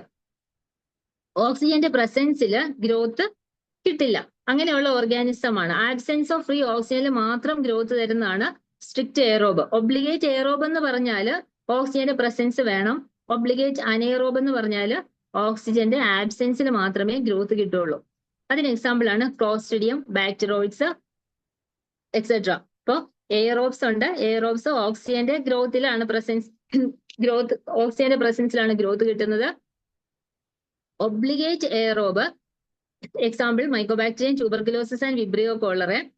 അത് സ്ട്രിക്റ്റ് എയറോബ് ആണ്. അതായത് അനേറോബിക് കണ്ടീഷൻസിൽ അതായത് ഓക്സിജന്റെ പ്രസൻസിൽ മാത്രമേ നമുക്ക് ഗ്രോത്ത് കിട്ടുള്ളൂ. ഒബ്ലിഗേറ്റ് എയറോബിന് ഓക്സിജന്റെ പ്രസൻസ് ഇല്ലാതെ ഗ്രോത്ത് കിട്ടില്ല. ഒബ്ലിഗേറ്റ് അനേറോബ് ആകുമ്പോൾ ഓക്സിജന്റെ പ്രസൻസിൽ ഗ്രോത്ത് കിട്ടില്ല, ആബ്സെൻസിൽ മാത്രമേ ഗ്രോത്ത് കിട്ടുള്ളൂ. ഫാക്കൽറ്റേറ്റീവ് അനേറോബ് എന്ന് പറയുന്നത് ഓക്സിജന്റെ പ്രസൻസിലും ഗ്രോത്ത് ഉണ്ട്, ആബ്സെൻസിലും ഗ്രോത്ത് കിട്ടും. നമ്മൾ കോമൺ ആയിട്ടുള്ള എല്ലാ പത്തോജൻസും ഹ്യൂമൻ പത്തോജൻസും ഫാക്കൽറ്റേറ്റീവ് അനേറോബ്സ് ആണ്. Example Enterobacteriaceae. Then microaerophilic bacterias ഉണ്ട്. മൈക്രോ എയറോഫിലിക് ബാക്ടീരിയാസ് എന്ന് പറയുന്നത് ലെസ് ഓക്സിജൻ കണ്ടന്റിൽ ഗ്രോത്ത് കിട്ടുന്നതാണ് മൈക്രോ എയറോഫിലിക് ബാക്ടീരിയ. എക്സാമ്പിൾ ആണ് ക്യാമ്പൈലോബാക്ടർ. ദെൻ ക്യാപ്നോഫിലിക് ഉണ്ട്. Carbon dioxide loving bacteria. Carbon ഡൈ ഓക്സൈഡിന്റെ പ്രസൻസിൽ മാത്രം ഗ്രോത്ത് കിട്ടുന്നത്. Example Brucella abortus. അപ്പോൾ ഓക്സിജന്റെ അവൈലബിലിറ്റി അനുസരിച്ചിട്ട് നമുക്ക് ബാക്ടീരിയനെ എങ്ങനെയൊക്കെ ക്ലാസിഫൈ ചെയ്യാം? Aerobes, obligate aerobe, obligate anaerobe, facultative anaerobes, microaerophilic organisms. Then വേറൊരു അത്രയും ഓക്സിജന്റെ പ്രസൻസിൽ വരുന്നതാണ്. Then capnophilic, carbon dioxide loving bacteria. Example Brucella abortus. Next, motility അനുസരിച്ച് നമുക്ക് ബാക്ടീരിയ എങ്ങനെയൊക്കെ ക്ലാസിഫൈ ചെയ്യാം? Motile bacteria, non motile bacteria. Motile ബാക്ടീരിയക്ക് എക്സാമ്പിൾ ആണ് E coli, Vibrio cholerae etcetera. Motility നമ്മൾ പറഞ്ഞു. ഓർഗൻ ഓഫ് ലോക്കോമോഷൻ എന്ന് പറയുന്നത് എന്താണ്? ഓർഗൻ ഓഫ് ലോക്കോമോഷൻ ഫ്ലജല്ലയാണ്. ഫ്ലജല്ലയുടെ number monotrichous flagella, peritrichous flagella, അങ്ങനെ നമുക്കൊരു ക്ലാസിഫിക്കേഷനുകളുണ്ട്. ഓരോന്നിനും എക്സാമ്പിൾ നോക്കണം. നോൺ മോട്ടൈൽ ബാക്ടീരിയക്ക് എക്സാമ്പിൾ ആണ് ക്ലബ്സിയല്ല, സ്റ്റഫൈലോക്കോക്കെ. അപ്പോൾ മോട്ടിലിറ്റി അനുസരിച്ചിട്ട് motile bacteria, non motile bacteria. മോട്ടൈലിന് എക്സാമ്പിൾ ആണ് E coli, Vibrio cholerae etcetera. Non മോട്ടൈലിന് എക്സാമ്പിൾ ആണ് Staphylococcus, Klebsiella. Next, sterilisation and disinfection. എന്താണ് സ്റ്റെറിലൈസേഷൻ? സ്റ്റെറിലൈസേഷനും ഡിസിൻഫെക്ഷനും തമ്മിലുള്ള ഡിഫറൻസ് എന്താണ്? സ്റ്റെറിലൈസേഷൻ എന്ന് പറയുന്നത് നമ്മൾ ഏതെങ്കിലും ഒരു മെറ്റീരിയൽ, ഒരു ഒബ്ജക്റ്റിൽ നിന്നും ബാക്ടീരിയയുടെ സ്പോർ ഉൾപ്പെടെ നമ്മൾ റിമൂവ് ചെയ്യുന്നതാണ് സ്റ്റെറിലൈസേഷൻ എന്ന് പറയുന്നത്. അതിനകത്ത് എല്ലാ microbes, all kind of microbes, bacteria ആവാം, വൈറസ് ആവാം, ഫംഗസ് ആവാം, ഇൻക്ലൂഡിങ് വെജിറ്റേറ്റീവ് സ്പോർസ് ഉൾപ്പെടെ നമ്മൾ റിമൂവ് ചെയ്യുന്ന പ്രോസസ്സിന് പറയുന്ന പേരാണ് സ്റ്റെറിലൈസേഷൻ. ഡിസിൻഫെക്ഷനും പത്തോജനിക് മൈക്രോ ഓർഗാനിസംസിന്റെ റിമൂവൽ ആണ്. പക്ഷെ ബാക്ടീരിയൽ സ്പോർസിനെ നമുക്ക് എലിമിനേറ്റ് ചെയ്യാൻ പറ്റില്ല. ആ പ്രോസസ്സാണ് ഡിസിൻഫെക്ഷൻ എന്ന് പറയുന്നത്. അപ്പൊ സ്റ്റെറിലൈസേഷനിൽ ഓൾ കൈൻഡ്സ് ഓഫ് മൈക്രോബ്സിനെ നമുക്ക് റിമൂവ് ചെയ്യാം, ഇൻക്ലൂഡിങ് വെജിറ്റേറ്റീവ് സ്പോർസ്. എന്നാൽ ഡിസിൻഫെക്ഷനിൽ വെജിറ്റേറ്റീവ് സ്പോർസിനെ നമുക്ക് റിമൂവ് ചെയ്യാൻ പറ്റില്ല. നമുക്ക് ഡിസിൻഫെക്ഷന് പല മെത്തേഡ് യൂസ് ചെയ്യാം. ഫിസിക്കൽ മെത്തേഡ്സ്, കെമിക്കൽ മെത്തേഡ്സ്, അങ്ങനെ പല മെത്തേഡ്സ് നമുക്ക് ഡിസിൻഫെക്ഷന് വേണ്ടിയിട്ട് യൂസ് ചെയ്യാം. ഫിസിക്കൽ മെത്തേഡ്സ് ഓഫ് സ്റ്റെറിലൈസേഷനിലും പ്രധാനമായിട്ടും വരുന്നത് ഹീറ്റ് ആണ്. ഹീറ്റ് തന്നെ മോയിസ്റ്റ് ഹീറ്റും ഉണ്ട്, ഡ്രൈ ഹീറ്റും ഉണ്ട്. മോയിസ്റ്റ് ഹീറ്റ് ആണ് കുറച്ചും കൂടി നല്ലത്, സുപ്പീരിയർ ആയിട്ട്, ഡ്രൈ ഹീറ്റിനെക്കാട്ടും കുറച്ചും കൂടി സുപ്പീരിയർ ആയിട്ടുള്ളത് മോയിസ്റ്റ് ഹീറ്റ് ആണ്. ഈ ഡ്രൈ ഹീറ്റില് പല പല രീതിയിൽ മെത്തേഡുകളുണ്ട്. നമ്മൾ ഡ്രൈ ഹീറ്റ് യൂസ് ചെയ്യുന്നത് റെഡ് ഹീറ്റ് ചെയ്യാം, flaming, incineration, hot air oven, ഇതൊക്കെ റെഡ് ഹീറ്റിൽ വരുന്നതാണ്. ഡ്രൈ ഹീറ്റിൽ വരുന്നതാണ്. റെഡ് ഹീറ്റ് എന്ന് പറഞ്ഞാൽ എന്താണ്? നമ്മൾ സാധാരണ മൈക്രോബയോളജിയിൽ നമ്മൾ വയർ ലൂപ്പ് സ്റ്റെറിലൈസ് ചെയ്യുന്നു, റെഡ് ഹോട്ട് ആക്കി ബൺസൺ ഫ്ലെയിമിൽ ചൂടാക്കി എടുക്കുന്നു, റെഡ് ഹോട്ട് ആകുന്നവരെ. അതാണ് റെഡ് ഹീറ്റ് എന്ന് പറയുന്നത്. നമ്മൾ ഇപ്പൊ അത് ഏതൊക്കെയാണ്? സ്ട്രെയിറ്റ് വയേഴ്സ്, വയർ ലൂപ്സ്, അല്ലെങ്കിൽ ടിപ്സ് ഓഫ് ഫോർസെപ്സ്, ഇതൊക്കെ സ്റ്റെറിലൈസ് ചെയ്യുന്ന മെത്തേഡാണ് റെഡ് ഹീറ്റ് മെത്തേഡ്.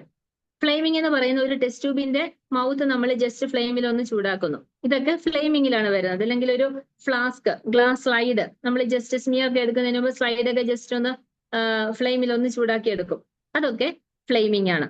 അപ്പൊ റെഡ് ഹീറ്റ് എന്ന് പറയുന്നത് wire loop, straight wires, wire loops, forceps, tip of forceps ഒക്കെ സ്റ്റെറിലൈസ് ചെയ്യുന്ന മെത്തേഡാണ് റെഡ് ഹീറ്റ് എന്ന് പറയുന്നത്. ഫ്ലെയിമിങ് ജസ്റ്റ് നമ്മൾ ഒന്ന് ഫ്ലെയിം ചെയ്തെടുക്കുന്നത്. ദെൻ ഇൻസിനറേഷൻ യൂസ് ചെയ്യുന്നത് നമുക്ക് അൺവാണ്ടഡ് ആയിട്ടുള്ള ഇപ്പൊ animal carcasses, soiled dressings, pathological materials, ഇതൊക്കെ നമുക്ക് സ്റ്റെറിലൈസ് ചെയ്യാൻ വേണ്ടി അല്ലെങ്കിൽ ഉപയോഗിക്കുന്നതാണ്. നമ്മൾ ഡിസ്ട്രോയ് കണ്ടാമിനേറ്റഡ് മെറ്റീരിയൽസിനെ നമ്മൾ ഡിസ്ട്രോയ് ചെയ്യാൻ വേണ്ടിയിട്ട് ഉപയോഗിക്കുന്ന മെത്തേഡാണ് ഇൻസിനറേഷൻ. ഇൻസിനറേഷൻ്റെ ഒരു ഡിസഡ്വാൻറ്റേജ് എന്ന് പറഞ്ഞാൽ നമുക്ക് പിന്നെ ആ വസ്തു നമുക്ക് വീണ്ടും റീയൂസ് ചെയ്യാൻ പറ്റില്ല. നമ്മൾ ഇൻസിനറേറ്റ് ചെയ്ത് കളയുകയാണ് ചെയ്യുന്നത്, റീയൂസ് ചെയ്യാനായിട്ട് പറ്റില്ല. അതാണ് ഒരു ഇൻസിനറേഷന്റെ ഒരു ഡിസഡ്വാൻറ്റേജ് എന്ന് പറയുന്നത്. Then hot air oven. Hot air oven നമ്മൾ കോമൺ ആയിട്ട് യൂസ് ചെയ്യുന്നതാണ്, മൈക്രോബയോളജി ലാബിൽ കോമൺ ആയിട്ട് യൂസ് ചെയ്യുന്ന ഒരു ഇൻസ്ട്രുമെന്റ് ആണ് hot air oven. Hot air ഓവനിൽ ടെമ്പറേച്ചർ ഒരു നമുക്ക് ക്വസ്റ്റ്യൻ വരുന്ന ഒരു ഏരിയ ആണ്. എത്രയാണ് ഹോൾഡിംഗ് ടെമ്പറേച്ചർ, എങ്ങനെയാണ്? 160 ഡിഗ്രി സെൽഷ്യസ് 1 അവർ ആണ് നമ്മൾ ഹോട്ട് എയർ ഓവനിൽ ടെമ്പറേച്ചർ യൂസ് ചെയ്യുന്നത്. 160 ഡിഗ്രി ഫോർ 1 അവർ. നമ്മൾ ഏതൊക്കെ മെറ്റീരിയൽസ് ആണ് ഹോട്ട് എയർ ഓവൻ വഴി സ്റ്റെറിലൈസ് ചെയ്യുന്നത്? എന്തിനൊക്കെയാണ് നമ്മൾ യൂസ് ചെയ്യുന്നത്? ഇപ്പോ ഗ്ലാസ് വെയേഴ്സ് സ്റ്റെറിലൈസ് ചെയ്യാൻ വേണ്ടിയിട്ട് നമ്മൾ ഹോട്ട് എയർ ഓവൻ ആണ് യൂസ് ചെയ്യുന്നത്. Then oils, grease, petroleum jelly, ഇങ്ങനെയുള്ള പാരഫിൻ ഓയിൽ, ഇതൊക്കെ നമ്മൾ സ്റ്റെറിലൈസ് ചെയ്യാം.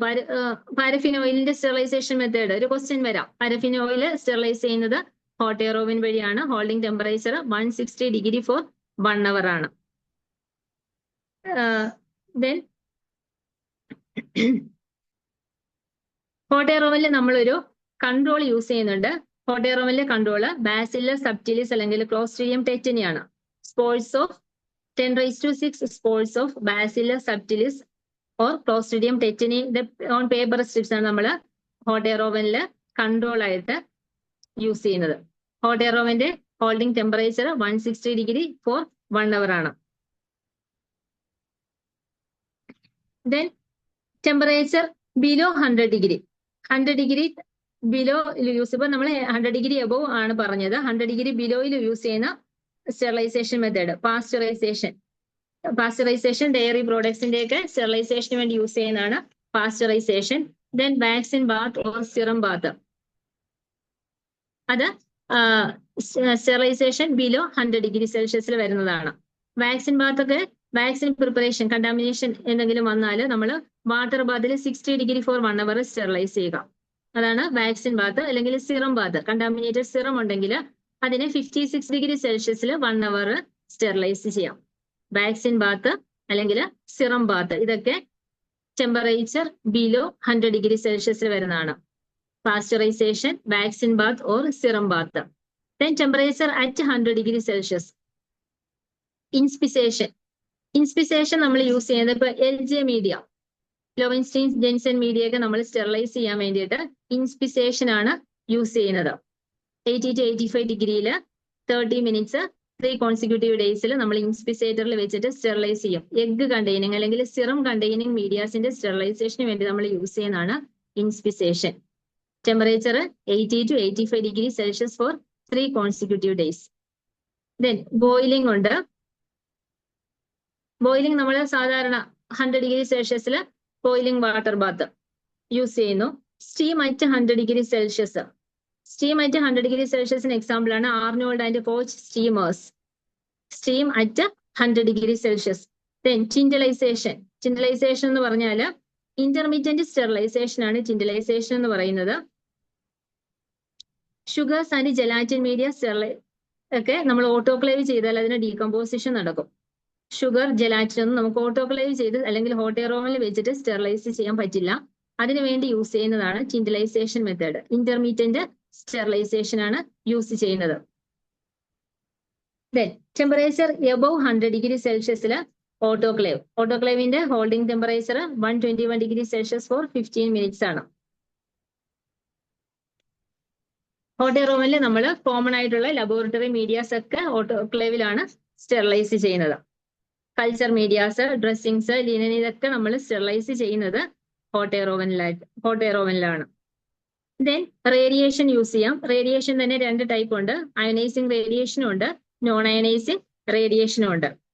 Then filtration. നമുക്ക് മെംബ്രെയിൻ ഫിൽറ്റേഴ്സ് യൂസ് ചെയ്യാറുണ്ട്. ഇപ്പോൾ ഡ്രഗ്സിന്റെ ഒക്കെ സ്റ്റെറിലൈസേഷന് വേണ്ടി നമ്മൾ യൂസ് ചെയ്യുന്നതാണ് ഫിൽറ്റേഴ്സ്.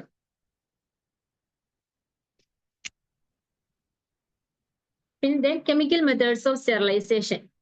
നമ്മൾ ഡിസിൻഫെക്റ്റൻസ്, കെമിക്കൽ മെത്തേഡ്സ് യൂസ് ചെയ്യുന്നുണ്ട്. ഡിഫറെന്റ് കെമിക്കൽസ് ആയിട്ട് യൂസ് ചെയ്യുന്നത് ഏതൊക്കെയാണ്? Alcohols, aldehydes. Aldehyde, formaldehyde. നമ്മൾ കോമൺ ആയിട്ട് യൂസ് ചെയ്യുന്ന ഫോർമാൽഡിഹൈഡ്, ഗ്ലൂട്ടറാൽഡിഹൈഡ് ഒക്കെയാണ് സർഫസ് ഡിസിൻഫെക്റ്റന്റ് ആയിട്ട് യൂസ് ചെയ്യുന്നത്. Then phenols. Phenols 5% phenol, cresols, lysols, chlorhexidine, Dettol ഇതൊക്കെ ഫീനോളിൽ വരുന്നതാണ്. 5% ഫീനോൾ, ക്രിസോൾ, ലൈസോൾ, ഡെറ്റോൾ ഒക്കെ ഫീനോളിൽ വരുന്നതാണ്. ഹാലോജൻസ് യൂസ് ചെയ്യാറുണ്ട്. ദാറ്റ് ഈസ് ഹാലോജൻസ് ആകുമ്പോൾ ക്ലോറിൻ കോമ്പൗണ്ട്സ് ആണ്. ബ്ലീച്ച് നമ്മൾ കോമൺ ആയിട്ട് മൈക്രോബയോളജി ലാബിലൊക്കെ യൂസ് ചെയ്യുന്ന സോഡിയം ഹൈപ്പോക്ലോറൈറ്റ്, അത് ഹാലോജൻസിൽ വരുന്നതാണ്. 1% ആണ് നമ്മൾ 1% സോഡിയം ഹൈപ്പോക്ലോറൈറ്റ് ആണ് നമ്മൾ ലാബിലൊക്കെ വർക്ക് ബെഞ്ചൊക്കെ സ്റ്റെറിലൈസ് ഡിസിൻഫെക്റ്റന്റ് ചെയ്യാൻ വേണ്ടിയിട്ട് യൂസ് ചെയ്യുന്നത്. ദെൻ ഹെവി മെറ്റൽസ് ഉണ്ട്. ഇതൊക്കെ കെമിക്കൽസിൽ വരുന്നതാണ്. ഹെവി മെറ്റൽസിന് എക്സാമ്പിൾ ആണ് mercury chloride, silver nitrate, copper sulphate. ഇതൊക്കെ ഹെവി മെറ്റൽസിൽ വരുന്നതാണ്. സർഫസ് ആക്റ്റീവ് ഏജൻസ് ഉണ്ട്. സർഫസ് ആക്റ്റീവ് ഏജൻസ് എന്ന് പറയുന്നത് സോപ്പ് ആൻഡ് ഡിറ്റർജൻസ് ആണ്. ദെൻ ഡൈസിന് എക്സാമ്പിൾ ആണ് aniline dyes. Such as crystal violet, malachite green, brilliant green ഇതൊക്കെ ഡൈസിൽ വരുന്നതാണ്. ദെൻ എത്തിലീൻ ഓക്സൈഡ് സ്പോർട്സിനെ റാപ്പിഡായിട്ട് കില്ല് ചെയ്യാൻ വേണ്ടി യൂസ് ചെയ്യുന്നതാണ് ethylene oxide. Then BPL, beta propiolactone, അതൊരു എഫക്റ്റീവ് സ്പോറിസിഡൽ ആൽക്കൈലേറ്റിംഗ് ഏജന്റ് ആണ്.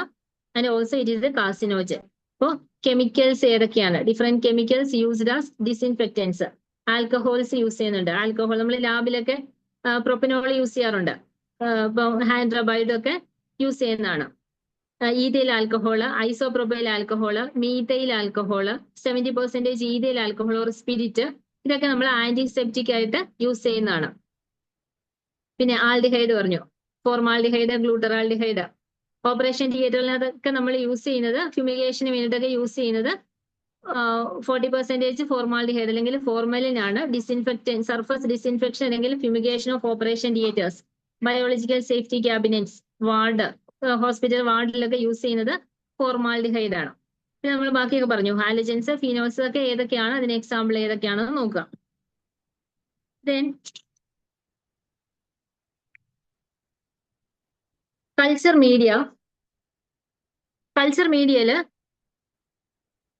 നമ്മൾ എങ്ങനെയൊക്കെയാണ് കൾച്ചർ മീഡിയസിനെ ക്ലാസിഫൈ ചെയ്തിരിക്കുന്നത്? ലിക്വിഡ് മീഡിയാസ് ഉണ്ട്, സോളിഡ് മീഡിയാസ് ഉണ്ട്. ലിക്വിഡ് മീഡിയാസ് എന്ന് പറഞ്ഞാൽ ഒരു യൂണിഫോം ടർബിഡിറ്റി ആയിരിക്കും. ലിക്വിഡ് മീഡിയാസ് നമ്മൾ ഗ്രോത്ത് എന്നാണ് പറയുന്നത്. നമുക്ക് ഗ്രോത്ത് ഒരു യൂണിഫോം ടർബിഡിറ്റിയിലാണ് കാണപ്പെടുന്നത്.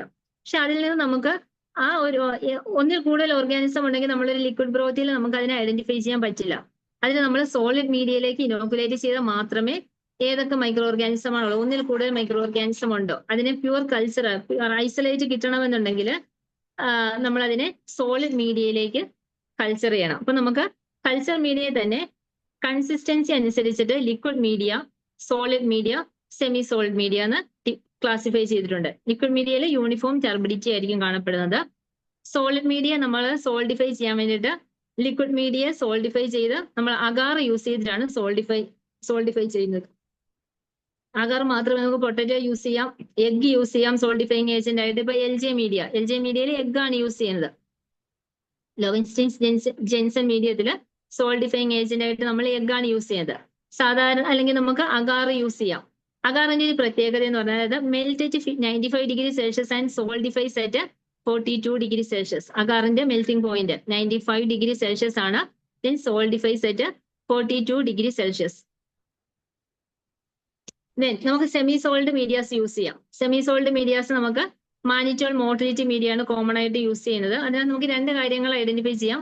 ഓർഗാനിസം മോട്ടൈൽ ആണോ, മാനിറ്റോളിനെ ഫെർമെന്റ് ചെയ്തിട്ടുണ്ടോ, രണ്ട് കാര്യങ്ങൾ നമുക്ക് അറിയാൻ പറ്റും സെമി സോൾഡ് മീഡിയാസിൽ. സെമി സോൾഡ് ആകാൻ നമ്മൾ 0.2 to 0.5% അഗാറാണ് സെമി സോൾഡ് മീഡിയയിൽ യൂസ് ചെയ്യുന്നത്. അഗാറിന്റെ കോൺസെൻട്രേഷൻ 0.2 to 0.5% ആണ്. അപ്പോൾ കൺസിസ്റ്റൻസി അനുസരിച്ച് നമ്മൾ കൾച്ചർ മീഡിയാസിനെ മൂന്നായിട്ടാണ് ക്ലാസിഫൈ ചെയ്തിരിക്കുന്നത്: liquid media, solid media and semi solid media. Solid മീഡിയയിൽ സോൾഡിഫൈങ് ഏജന്റ് ആയിട്ട് കോമൺ ആയിട്ട് യൂസ് ചെയ്യുന്ന അഗാറാണ്. അഗാറിന്റെ മെൽറ്റിംഗ് പോയിന്റ് 95 ഡിഗ്രി സെൽഷ്യസ് ആണ് ആൻഡ് സോൾഡിഫൈ ചെയ്യുന്നത് 42 ഡിഗ്രി സെൽഷ്യസിലാണ്. സെമി സോൾഡ് അഗാർ യൂസ് ചെയ്യാം. സെമി സോൾഡിൽ നമുക്ക് മാനിറ്റോൾ മോട്ടിലിറ്റി ആണ് എക്സാമ്പിൾ. മാനിറ്റോൾ ആണ്, നേരത്തെയുള്ള ഷുഗർ എന്ന് പറയുന്ന മാനിറ്റോൾ ആണ്. മാനിറ്റോളിനെ ബാക്ടീരിയ ഫെർമെന്റ് ചെയ്യുന്നുണ്ടോ എന്ന് അറിയാൻ പറ്റും, മോട്ടൈൽ ആണോ എന്ന് അറിയാൻ പറ്റും. നമ്മൾ ജസ്റ്റ് സ്റ്റാബ് ചെയ്യുകയാണ് ചെയ്യുന്നത്. സ്റ്റാബ് ചെയ്യുമ്പോൾ സ്റ്റാബ് ലൈനിൽ മാത്രമേ ഗ്രോത്ത് ഉള്ളൂ എങ്കിൽ ഓർഗാനിസം നോൺ മോട്ടൈൽ ആണ്. ഒരു ഡിഫ്യൂസ് ഗ്രോത്ത് ആണ് കിട്ടുന്നതെങ്കിൽ ഓർഗാനിസം മോട്ടൈൽ ആണ്. അപ്പോൾ നമ്മൾ സെമി സോൾഡ് മീഡിയയിൽ യൂസ് ചെയ്യുന്ന അഗാറിന്റെ കോൺസെൻട്രേഷൻ 0.2 to 0.5% ആണ്. പിന്നെ ബൈഫേസിക് മീഡിയ യൂസ് ചെയ്യാറുണ്ട്. ബൈഫേസിക് മീഡിയ ഒരു മീഡിയയിൽ തന്നെ ലിക്വിഡ് മീഡിയയും കാണും, സോൾഡ് മീഡിയയും കൂടെ ചേർന്നിട്ടുള്ളതാണ് biphasic. Both liquid and solid medium ഒരു സെയിം ബോട്ടിൽ തന്നെ ആയിരിക്കും. അതാണ് ബൈഫേസിക് മീഡിയ. ബൈഫേസിക് മീഡിയത്തിന് എക്സാമ്പിൾ ആണ് Castaneda system for blood culture. Blood കൾച്ചറിന് യൂസ് ചെയ്യുന്ന Castaneda blood culture system biphasic media ആണ്. Nutritional component, based on nutritional component നമുക്ക് നമ്മള് ഇപ്പോൾ ചില ബാക്ടീരിയക്ക് നോൺ ഫസ്റ്റീരിയസ് ആയിരിക്കാം. അതായത് സാധാരണ ബേസൽ മീഡിയത്തിൽ ഗ്രോത്ത് തരുന്ന ബാക്ടീരിയകൾ കാണും. ചില ബാക്ടീരിയകൾ ഫസ്റ്റീരിയസ് ആയിരിക്കും, എക്സ്ട്രാ ന്യൂട്രിയൻസ് കിട്ടിയാൽ മാത്രമേ ഗ്രോത്ത് തരുള്ളൂ. അപ്പൊ അങ്ങനെയുള്ള ബാക്ടീരിയസിനെ നമുക്ക് കൾച്ചർ ചെയ്യണം. അപ്പൊ നമ്മൾ ആ മീഡിയത്തിനെ കൾച്ചർ മീഡിയസ് നമുക്ക് simple or basal media, synthetic or defined media പലതായിട്ട് നമുക്ക് ക്ലാസിഫൈ ചെയ്യാം. സിമ്പിൾ മീഡിയം എന്ന് പറയുന്നത് സാധാരണ നമ്മൾ കോമൺ ആയിട്ട് യൂസ് ചെയ്യുന്ന ന്യൂട്രിയന്റ് അഗാർ, ന്യൂട്രിയന്റ് ബ്രോത്ത് ഒക്കെ സിമ്പിൾ മീഡിയയിൽ വരുന്നതാണ്. പെപ്റ്റോൺ വാട്ടർ ഇതൊക്കെ, അതായത് നോൺ ഫസ്റ്റീരിയസ് ആയിട്ടുള്ള ഓർഗാനിസംസിന്റെ ഗ്രോത്തിന് വേണ്ടിയിട്ട് യൂസ് ചെയ്യുന്നതാണ് സിമ്പിൾ അല്ലെങ്കിൽ ബേസൽ മീഡിയ എന്ന് പറയുന്നത്. ഇനി കോംപ്ലക്സ് മീഡിയ ഉണ്ട്. കോംപ്ലക്സ് മീഡിയത്തില് നമ്മൾ സിമ്പിൾ മീഡിയയിൽ എക്സ്ട്രാ ന്യൂട്രിയൻസ് ആഡ് ചെയ്യുന്നതാണ് കോംപ്ലക്സ് മീഡിയ. ബ്ലഡ് ആഡ് ചെയ്യാം, അല്ലെങ്കിൽ സിറം ആഡ് ചെയ്യാം. ഇത് നമ്മൾ ഫസ്റ്റീരിയസ് ആയിട്ടുള്ള ഓർഗാനിസത്തിന്റെ ഗ്രോത്തിന് വേണ്ടി യൂസ് ചെയ്യുന്നതാണ് complex media. Then next synthetic or defined media. Synthetic media എന്ന് പറയുന്നത് സിന്തറ്റിക് ഓർ ഡിഫൈൻഡ് മീഡിയ എന്ന് പറയുന്നത് media prepared from pure chemical substance and is exact composition is known. That is synthetic or defined media. നമ്മൾ special medias, special chemical medias ലാബിൽ നമ്മൾ പലതായിട്ട് classify ചെയ്തിട്ടുണ്ട്. അതായത് enriched media, selective media നമ്മൾ വീണ്ടും classify ചെയ്യുന്ന പലതായിട്ട് ക്ലാസിഫൈ ചെയ്തിട്ടുണ്ട്. Indicator media, differential media. എന്താണ് ഇതൊക്കെ? എൻറിച്ച്ഡ് മീഡിയ എന്ന് പറയുമ്പോൾ നമ്മൾ അഡീഷണൽ ന്യൂട്രിയൻസ് ആഡ് ചെയ്യുന്നുണ്ട്. അത് ബ്ലഡ് ആവാം, സിറം ആവാം, എഗ് ആകാം, എഗ് യോക്ക്. ബേസൽ മീഡിയത്തിലേക്ക് എക്സ്ട്രാ ന്യൂട്രിയൻസ് നമ്മൾ ആഡ് ചെയ്ത് ആ മീഡിയത്തെ എൻറിച്ച്മെന്റ് ചെയ്യുകയാണ്. ചിലപ്പോൾ ഫസ്റ്റീരിയസ് ആയിട്ടുള്ള ചില ഓർഗാനിസംസിന് എക്സ്ട്രാ ന്യൂട്രിയൻസ് ആവശ്യമുണ്ട്. അങ്ങനെയുള്ള ഓർഗാനിസത്തിന് വേണ്ടിയിട്ട് നമ്മൾ എൻറിച്ച്ഡ് മീഡിയ യൂസ് ചെയ്യും. എൻറിച്ച്ഡ് മീഡിയക്ക് എക്സാമ്പിൾ ആണ് blood agar, chocolate agar, low flow serum slope. ഇതൊക്കെ എൻറിച്ച്ഡ് മീഡിയക്ക് എക്സാമ്പിൾ ആണ്. അപ്പം ബേസൽ മീഡിയ പറഞ്ഞു, ദെൻ കോംപ്ലക്സ് മീഡിയ പറഞ്ഞു, എൻറിച്ച്ഡ് മീഡിയ ഫസ്റ്റീരിയസ് ഓർഗാനിസംസിന് വേണ്ടിയാണ് നമ്മൾ യൂസ് ചെയ്യുന്നത്. നമ്മൾ എക്സ്ട്രാ ബ്ലഡോ സിറമോ എഗ് യോക്കൊക്കെ ആഡ് ചെയ്ത് പ്രിപ്പയർ ചെയ്യുന്നതാണ്. ദെൻ സെലക്റ്റീവ് മീഡിയ ഉണ്ട്. സെലക്റ്റീവ് മീഡിയയിൽ നമ്മൾ സെലക്റ്റീവ് ആയിട്ടുള്ള ഓർഗാനിസംസിന്റെ ഗ്രോത്തിന് വേണ്ടിയിട്ടാണ് നമ്മൾ സെലക്റ്റീവ് യൂസ് ചിലപ്പോൾ കമൻസെൽസ് കാണും ഒരു സാമ്പിൾ ചെയ്യുമ്പോൾ. അപ്പൊ കമൻസെൽസിന്റെ ഗ്രോത്തിന് നമുക്ക് വേണ്ടത് പത്തോജനിക് ഓർഗാനിസം ആണ്. അപ്പൊ പത്തോജൻസിനെ മാത്രം ഗ്രോ ചെയ്യിച്ചിട്ട് കമൻസെൽസിനെ കില്ല് ചെയ്ത് കളയുക. അപ്പോൾ സെലക്റ്റീവ് ആയിട്ടുള്ള ഓർഗാനിസംസിന്റെ മാത്രം ഗ്രോത്തിന് വേണ്ടി നമ്മൾ യൂസ് ചെയ്യുന്നതാണ്. അൺവാണ്ടഡ് കമൻസെൽസിനെ ഒഴിവാക്കിയിട്ട് പത്തോജനിക് ഓർഗാനിസത്തിന്റെ മാത്രം ഗ്രോത്തിന് വേണ്ടി യൂസ് ചെയ്യുന്നതാണ് സെലക്റ്റീവ് മീഡിയ. സെലക്റ്റീവ് ആക്കാൻ വേണ്ടി നമുക്ക് അതിന് പലത് ആഡ് ചെയ്യാം. ആന്റിബയോട്ടിക്സ് ആഡ് ചെയ്യാം, pH അഡ്ജസ്റ്റ് ചെയ്യാം, അല്ലെങ്കിൽ ഏതെങ്കിലും ഡൈസോ കെമിക്കൽസോ ആഡ് ചെയ്യാം. അങ്ങനെ നമുക്ക് കമൻസെൽസിന്റെ ഗ്രോത്തിനെ മാറ്റി നിർത്തിയിട്ട് പത്തോജനിക് ഓർഗാനിസത്തിന് മാത്രം ഗ്രോത്തിന് വേണ്ടി യൂസ് ചെയ്യുന്നതാണ് സെലക്റ്റീവ് മീഡിയ. സെലക്റ്റീവ് മീഡിയയ്ക്ക് എക്സാമ്പിൾ ആണ് MacConkey agar. MacConkey agar Gram negative ബാക്ടീരിയയ്ക്ക് വേണ്ടി യൂസ് ചെയ്യുന്നതാണ്. പിന്നെ TCBS, thiosulphate citrate bile salt agar for Vibrio cholerae. LJ medium, Lowenstein's Jensen medium Mycobacterium ട്യൂബർക്കുലോസിസിന് വേണ്ടിയിട്ട്. Wilson and Blair medium Salmonella typhi. Potassium tellurite media diphtheria bacilli. ഇങ്ങനെ നമ്മൾ ചില selective ആയിട്ടുള്ള ഓർഗാനിസംസിന് വേണ്ടിയിട്ട് ചില എക്സ്ട്രാ ന്യൂട്രിയൻസ് ആഡ് ചെയ്തിട്ട് അല്ലെങ്കിൽ കെമിക്കൽസ് ആഡ് ചെയ്തിട്ട് ആന്റിബയോട്ടിക്സ് ആഡ് ചെയ്തിട്ട് ആ മീഡിയയുടെ സെലക്റ്റീവ് ആയിട്ട് എടുക്കുന്നു. അതാണ് സെലക്റ്റീവ് മീഡിയ. ഓരോന്നിന് എക്സാമ്പിൾ നോക്കുക. Then enrichment media. Enrichment media എന്ന് പറയുന്ന ഒരു ലിക്വിഡ് മീഡിയ ആയിരിക്കും. ഇതും നമ്മുടെ എൻറിച്ച്ഡ് മീഡിയയുടെ ഫംഗ്ഷൻ തന്നെയാണ്, പക്ഷെ അതൊരു ലിക്വിഡ് മീഡിയ ആയിരിക്കും എൻറിച്ച്മെന്റ് മീഡിയ എന്ന് പറയുന്നത്. എൻറിച്ച്മെന്റ് മീഡിയയ്ക്ക് example selenite F broth, alkaline peptone water. നമ്മൾ മോഷൻ സാമ്പിൾ ഒക്കെ ചെയ്യുന്ന സമയത്ത് നമുക്ക് അതിനകത്ത് കമൻസെൽസ് നോർമൽ ഫ്ലോറാസ് ഒരുപാട് കാണും. അപ്പൊ നമ്മൾ ഇപ്പൊ സാൽമോണല്ല അല്ലെങ്കിൽ ഷിജല ഇതിനെ മാത്രം നമുക്ക് പത്തോജനിക് ഓർഗാനിസം ഉണ്ടെങ്കിൽ അതിനെ മാത്രം ഐസൊലേറ്റ് ചെയ്യാൻ വേണ്ടിയിട്ടാണ് എൻറിച്ച്മെന്റ് മീഡിയ യൂസ് ചെയ്യുന്നത്. അപ്പോൾ സെലനേറ്റ് എഫ് ബ്രോത്ത് സാൽമോണലയുടെയും ഷിജലയുടെയും ഐസൊലേഷന് വേണ്ടിയിട്ടാണ്. ആൽക്കലൈൻ പെപ്റ്റോൺ വാട്ടർ വിബ്രിയോ കോളറയുടെ ഐസൊലേഷന് വേണ്ടിയിട്ടാണ്. വിബ്രിയോ കോളറ എന്ന് പറയുന്നത് ഹാലോഫിലിക് ആണ്. അപ്പോൾ ആൽക്കലൈൻ പെപ്റ്റോൺ വാട്ടർ സാൾട്ടിന്റെ കോൺസെൻട്രേഷൻ കൂടുതലായിരിക്കും വിബ്രിയോ കോളറയ്ക്ക് വേണ്ടി. അപ്പൊ ഇങ്ങനെയുള്ള സെലക്റ്റീവ് ആയിട്ടുള്ള മീഡിയാസ് നമ്മൾ യൂസ് ചെയ്യുന്നുണ്ട്. അപ്പൊ എൻറിച്ച്മെന്റ് മീഡിയ ഒരു ലിക്വിഡ് മീഡിയ ആണ്, സെലക്റ്റീവ് മീഡിയ ഒരു സോളിഡ് മീഡിയ ആയിരിക്കും. രണ്ടിന്റെയും ഫംഗ്ഷൻ ഒന്ന് തന്നെ. കമൻസെൽസിന്റെ ഗ്രോത്തിനെ പ്രിവെന്റ് ചെയ്യുക, വാണ്ടഡ് ഓർഗാനിസത്തിന് പത്തോജനിക് ഓർഗാനിസത്തിന് മാത്രം ഗ്രോത്തിനെ നമുക്ക് കിട്ടുക. അതിന് വേണ്ടിയിട്ടാണ് നമ്മൾ സെലക്റ്റീവ് മീഡിയയും എൻറിച്ച്ഡ് മീഡിയ യൂസ് ചെയ്യുന്നത്. ദെൻ ഡിഫറൻഷ്യൽ അല്ലെങ്കിൽ ഇൻഡിക്കേറ്റർ മീഡിയ ഉണ്ട്. ഡിഫറൻഷ്യൽ മീഡിയ മക്കോങ്കി അഗാർ ഒരു ഡിഫറൻഷ്യൽ മീഡിയ ആണ്. അത് നമുക്ക് ഓർഗാനിസത്തിനെ ഡിഫറൻഷിയേറ്റ് ചെയ്യുക. Lactose fermenter, non lactose fermenter. നമ്മൾ ഓർഗാനിസം ലാക്ടോസിനെ ഫെർമെന്റ് ചെയ്യുന്നതാണോ അല്ലയോ. ലാക്ടോസ് ഫെർമെന്റേഴ്സ് ആണെങ്കിൽ പിങ്ക് കളേർഡ് കോളനി ആയിരിക്കും, അല്ലെങ്കിൽ നോൺ ലാക്ടോസ് ഫെർമെന്റേഴ്സ് കളർ കാണത്തില്ല. ലാക്ടോസിനെ ഫെർമെന്റ് ചെയ്യുന്നുണ്ടെങ്കിൽ pink colour. Lactose fermenting ഓർഗാനിസത്തിന് example ആണ് ഈക്കോളെ, ക്ലബ്സിയെല്ല. ഇതൊക്കെ ലാക്ടോസ് ഫെർമെന്റേഴ്സ് ആണ്. ഇപ്പോൾ സാൽമോണല്ല ഇതൊക്കെ നോൺ ലാക്ടോസ് ഫെർമെന്റേഴ്സ് ആണ്. പ്രോട്ടിയസ് ഇതൊക്കെ നോൺ ലാക്ടോസ് ആണ്. അപ്പൊ നമുക്ക് ഡിഫറൻഷിയേറ്റ് ചെയ്യാനായിട്ടാണ് ഏത് മീഡിയ ഉപയോഗിക്കുന്നത്, ഡിഫറൻഷ്യൽ മീഡിയ അല്ലെങ്കിൽ ഇൻഡിക്കേറ്റർ മീഡിയ യൂസ് ചെയ്യുന്നത്. മക്കോങ്കി അഗാർ ഒരു എക്സാമ്പിൾ ആണ്. ദെൻ ക്ലെഡ് അഗാർ, TCBS വിബ്രിയോ കോളറയ്ക്ക് വേണ്ടിയിട്ട് TCBS യെല്ലോ കളർ കോളനി ആയിരിക്കും വിബ്രിയോ കോളറ ആണെങ്കിൽ. XLD സൈലോസ് ലൈസിൻ ഡിയോക്സിക്കോളേറ്റ് അഗാർ ഇതൊക്കെ ഡിഫറൻഷ്യൽ മീഡിയക്ക് എക്സാമ്പിൾ ആണ്. Then transport media. Transport media നമ്മൾ ഡെലിക്കേറ്റ് ആയിട്ടുള്ള ഓർഗാനിസംസിനെ നമുക്ക് ട്രാൻസ്പോർട്ട് ചെയ്യാൻ വേണ്ടിയിട്ട് യൂസ് ചെയ്യുന്നതാണ്. സ്റ്റുവേർട്സ് മീഡിയ, കാരി ബ്ലെയർ മീഡിയ, ഇപ്പോൾ ഗോണോകോക്ക, യൂറിത്രൽ ഡിസ്ചാർജ് സാമ്പിൾ ഇതൊക്കെ നമുക്ക് പെട്ടെന്ന് ഡെലിക്കേറ്റ് ആയിട്ടുള്ള ഓർഗാനിസംസിന്റെ ട്രാൻസ്പോർട്ടേഷന് വേണ്ടിയിട്ട് നമുക്ക് ട്രാൻസ്പോർട്ട് മീഡിയാസ് യൂസ് ചെയ്യാറുണ്ട്.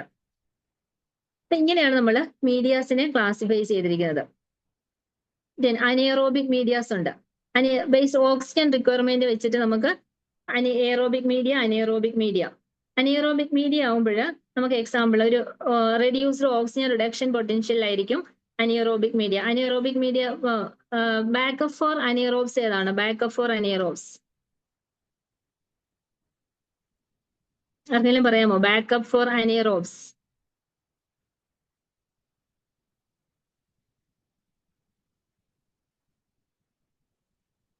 No answer.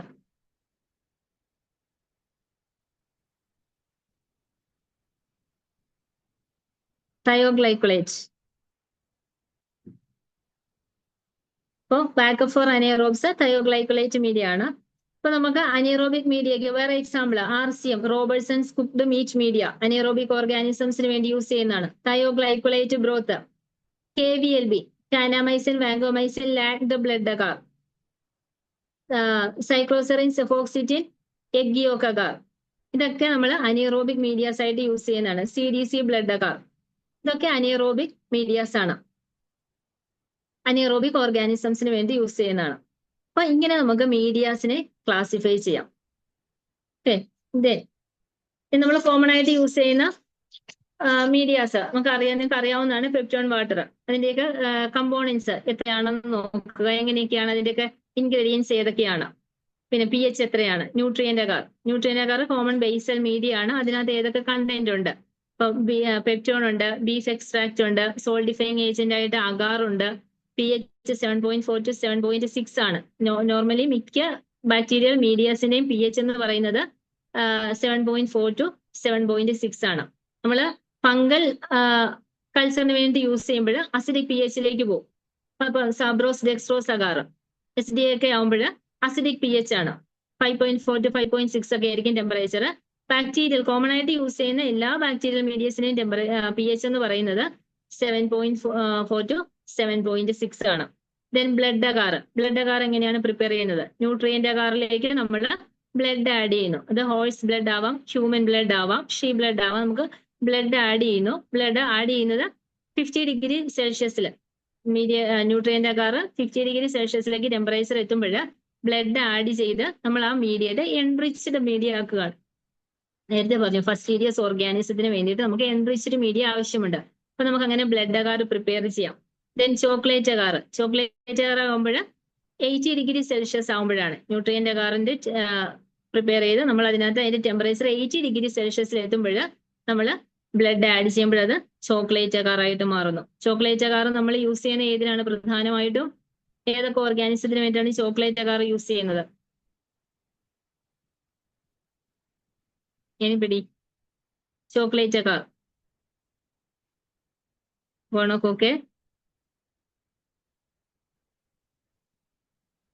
ഹീമോഫിലസ് ഇൻഫ്ലുവൻസയുടെ പ്രത്യേകത ഹീമോഫിലസ് സാറ്റലൈറ്റിസം കാണിക്കുന്നു. അതായത് X and V ഫാക്ടർ വേണം.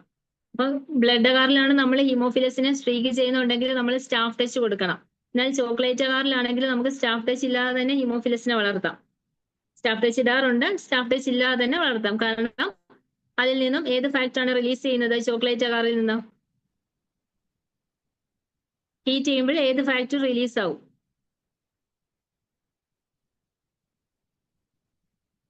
X ഫാക്ടർ റിലീസ് ആവും. X എന്ന് പറയുന്നത് ഹെമിൻ ആണ്. ഹെമിൻ റിലീസ് ചെയ്യും. അപ്പൊ നമുക്ക് ഹീമോഫിലസിന്റെ ഗ്രോത്തിന് വേണ്ടിയിട്ട് നമ്മൾ യൂസ് ചെയ്യുന്നത്, അല്ലെങ്കിൽ ഗോണോകോക്കയുടെ ഗ്രോത്തിന് വേണ്ടി നമ്മൾ യൂസ് ചെയ്യുന്നത് ചോക്ലേറ്റ് അഗാറാണ്. Then MacConkey agar gram positive ഓർഗാനിസത്തിന്റെ ഗ്രോത്തിനെ പ്രിവെന്റ് ചെയ്യുകയാണ് ചെയ്യുന്നത്. ഗ്രാം നെഗറ്റീവ് ബാക്ടീരിയയ്ക്ക് വേണ്ടിയിട്ടാണ്. മക്കോങ്കി നമ്മൾ നേരത്തെ പറഞ്ഞൊരു ഡിഫറൻഷ്യൽ അഗാർ ആണ്. ലാക്ടോസ് ഫെർമെന്റർ ആണോ നോൺ ലാക്ടോസ് ഫെർമെന്റർ ആണോ നമുക്ക് ഡിഫറൻഷിയേറ്റ് ചെയ്യാൻ പറ്റും. ഇനി നമുക്ക് സ്വാമിംഗ് ഗ്രോത്ത് തരുന്ന ഒരു ഓർഗാനിസത്തിന്റെ പേര് പറയുമല്ലോ.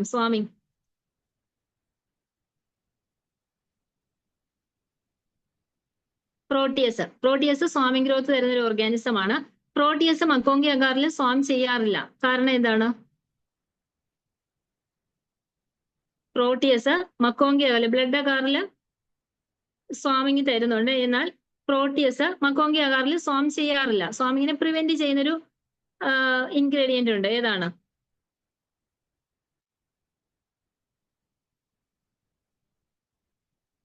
സോഡിയം ക്ലോറൈഡ് അല്ല, ബൈൽ സോൾട്ട് നമ്മുടെ സ്വാമിങ്ങിനെ മക്കോങ്കി അഗാറിൽ പ്രിവെന്റ് ചെയ്യും. മക്കോങ്കി അഗാറിലെ ഇൻഡിക്കേറ്റർ ഏതാണ്? മക്കോങ്കി അഗാറിലെ ഇൻഡിക്കേറ്റർ മീഥൈൽ റെഡ് അല്ല, ഫീനോൾ റെഡ് അല്ല, ന്യൂട്രൽ റെഡ് ആണ് മക്കോങ്കി അഗാറിലെ ഇൻഡിക്കേറ്റർ.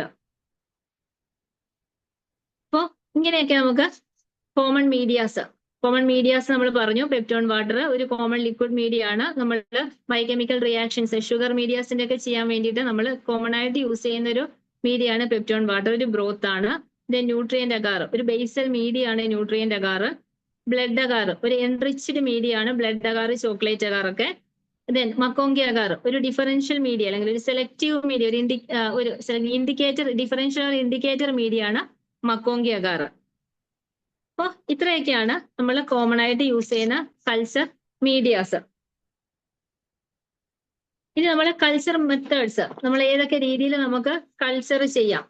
കൾച്ചർ ചെയ്യുന്നത് എന്തിനാണ്? നമുക്കൊരു പ്യുവർ ഐസൊലേറ്റ് കിട്ടാൻ വേണ്ടിയിട്ടാണ് നമ്മൾ ഒരു സാമ്പിളിന് നമ്മൾ കൾച്ചർ ചെയ്യുന്നത്. നമുക്ക് ആ ഓർഗാനിസത്തിന്റെ ഒരു പ്യുവർ ഐസൊലേറ്റ്, ഒരു മിക്സ്ഡ് കോളനിയിൽ, ഒരു മിക്സ്ഡ് കൾച്ചറിൽ നിന്നും ഒരു പ്യുവർ ആയിട്ടുള്ള ഓർഗാനിസം കിട്ടാൻ വേണ്ടിയിട്ട്, ഐസൊലേറ്റഡ് ഓർഗാനിസം കിട്ടാൻ വേണ്ടിയിട്ടാണ് നമ്മൾ കൾച്ചർ ചെയ്യുന്നത്. അങ്ങനെ പിന്നെ നമ്മൾ സെൻസിറ്റിവിറ്റി ചെയ്യാൻ കൾച്ചർ ചെയ്യാം. വയബിൾ കൗണ്ട്സ് നോക്കാൻ വേണ്ടിയിട്ട്, സ്റ്റോക്ക് കൾച്ചേഴ്സ് മെയിൻറ്റെയിൻ ചെയ്യാനൊക്കെ നമ്മൾ കൾച്ചർ ചെയ്യാറുണ്ട്. അപ്പോൾ ഇനോക്കുലേറ്റ് ചെയ്യുന്നതിന് പല മെത്തേഡ്സ് ആണുള്ളത്. സ്ട്രീ കൾച്ചർ യൂസ് ചെയ്യാം, ലോൺ കൾച്ചർ യൂസ് ചെയ്യാം, സ്ട്രോ കൾച്ചർ യൂസ് ചെയ്യുന്നുണ്ട്, പോർ പ്ലേറ്റ്, ലിക്വിഡ് കൾച്ചേഴ്സ്, ഇങ്ങനെ പല മെത്തേഡ്സ് നമ്മൾ സ്ട്രീക്കിങ്ങിന് വേണ്ടിയിട്ട് യൂസ് ചെയ്യുന്നുണ്ട്. അപ്പോൾ ഓരോന്നിനും ഓരോ ഏതൊക്കെ കാര്യങ്ങൾക്ക് വേണ്ടിയിട്ടാണ് ഓരോ കൾച്ചേഴ്സ് യൂസ് ചെയ്യുന്നത്. സ്ട്രീ കൾച്ചർ എന്തിനാണ് യൂസ് ചെയ്യുന്നത്, സ്ട്രോ കൾച്ചർ എന്തിനാണ് യൂസ് ചെയ്യുന്നത്, എങ്ങനെയാണ് ചെയ്യുന്നത്. അപ്പോൾ സ്ട്രീക്ക് ആകുമ്പോൾ എന്താണ്, നമ്മൾ സാധാരണ ലാബിൽ ചെയ്യുന്നതാണ് സ്ട്രീക്ക് മെത്തേഡ്. ഫസ്റ്റ് ഒരു ഇനോക്കുലം എടുക്കുക, ഒരു മദർ ഇനോക്കുലം വരയ്ക്കുക, then അതിൽ നിന്നും ലൈൻസ് സ്ട്രീക്ക് ചെയ്യുക. നമുക്ക് ഐസൊലേറ്റഡ് കോളനീസ് കിട്ടാൻ വേണ്ടിയിട്ടാണ് നമ്മൾ സ്ട്രീക്ക് കൾച്ചേഴ്സ് സാധാരണ നോർമലി ലാബിൽ നമ്മൾ കൾച്ചർ യൂസ് ചെയ്യുന്നത് സ്ട്രീക്ക് കൾച്ചേഴ്സ് ആണ്. ദെൻ ലോൺ കൾച്ചേഴ്സ് ആകുമ്പോൾ എന്താണ് ലോൺ കൾച്ചേഴ്സിന്റെ usage? For bacteriophage typing, antibiotic സെൻസിറ്റിവിറ്റിക്ക് നമ്മൾ ലോൺ കൾച്ചറാണ് യൂസ് ചെയ്യുന്നത്. Bacterial antigens and vaccines preparation, ഇതിനൊക്കെ ആയിട്ട് നമ്മൾ ലോൺ കൾച്ചർ യൂസ് ചെയ്യുന്നുണ്ട്. സ്ട്രോ കൾച്ചർ എന്ന് പറയുന്നത് ഏതാണ്? നമ്മളൊരു സ്ലാൻഡിലേക്ക്, ഇപ്പോൾ TSI അല്ലെങ്കിൽ സിട്രേറ്റ് അല്ലെങ്കിൽ യൂറിയേസ് മീഡിയ, ഇതിനകത്തേക്കൊക്കെ നമ്മൾ സ്ട്രീക്ക് ചെയ്യുന്നത് ഒരു സ്ട്രെയിറ്റ് വയർ എടുത്തിട്ട് നമ്മുടെ ഇനോക്കുലം എടുത്ത് സ്ട്രെയിറ്റ് വയർ ജസ്റ്റ് ഒന്ന് സ്ട്രോക്ക് ചെയ്യുക ചെയ്യുന്നത്. അപ്പൊ ഏതൊക്കെ മീഡിയയിലാണ് സ്ട്രോക്ക് കൾച്ചേഴ്സ് ചെയ്യുന്നത്? TSI, സിട്രേറ്റ്, യൂറേസ് ഒക്കെ സ്ട്രോക്ക് കൾച്ചർ മെത്തേഡ്സ് ആണ് യൂസ് ചെയ്യുന്നത്. സ്റ്റാബ് കൾച്ചർ ചെയ്യുന്നത് മാനിറ്റോൾ മോട്ടിലിറ്റി മീഡിയയിലാണ് സ്റ്റാബ് കൾച്ചർ ചെയ്യുന്നത്. ഞാൻ നേരത്തെ പറഞ്ഞു, മാനിറ്റോൾ മോട്ടിലിറ്റിയിൽ നമുക്ക് രണ്ട് കാര്യങ്ങൾ അറിയാം. മാനിറ്റോൾ ഫെർമെന്റ് ആണോ അല്ലെങ്കിൽ മോട്ടൈലാണോ നോൺ മോട്ടൈലാണോ, ഇതറിയാനാണ് നമ്മൾ മാനിറ്റോൾ മോട്ടിലിറ്റി മീഡിയ യൂസ് ചെയ്യുന്നത്. സെമി സോൾഡ് മീഡിയ ആണ് മാനിറ്റോൾ മോട്ടിലിറ്റി, അതിൽ നമ്മൾ ചെയ്യുന്നത് സ്റ്റാബ് കൾച്ചേഴ്സ് ആണ്. പിന്നെ ജെലാറ്റിൻ ലിക്വിഫാക്ഷൻ ഡെമോൺസ്ട്രേഷന് വേണ്ടിയിട്ട് സ്റ്റാബ് കൾച്ചർ ആണ് യൂസ് ചെയ്യുന്നത്. പിന്നെ പോർ പ്ലേറ്റ് ഉണ്ട്. പോർ പ്ലേറ്റ് നമ്മൾ യൂസ് ചെയ്യുന്നത് വയബിൾ ബാക്ടീരിയൽ കൗണ്ടിനെ കണ്ടുപിടിക്കാനായിട്ടാണ്. എസ്റ്റിമേറ്റ് ഓഫ് വയബിൾ ബാക്ടീരിയൽ കൗണ്ടിന് വേണ്ടി യൂസ് ചെയ്യുന്നതാണ് പോർ പ്ലേറ്റ് കൾച്ചർ മെത്തേഡ്സ്. പിന്നെ ക്വാണ്ടിറ്റേറ്റീവ് യൂറിൻ കൾച്ചേഴ്സിന് യൂസ് ചെയ്യുന്നതും പോർ കൾച്ചർ മെത്തേഡ്സ് ആണ്. ദെൻ ലിക്വിഡ് കൾച്ചേഴ്സ് ഉണ്ട്. ലിക്വിഡ് കൾച്ചേഴ്സ് ഇപ്പൊ നമ്മൾ ലാബിൽ നൈട്രേറ്റ് ചെയ്യുന്നതൊക്കെ ലിക്വിഡ് കൾച്ചേഴ്സ് ആണ്.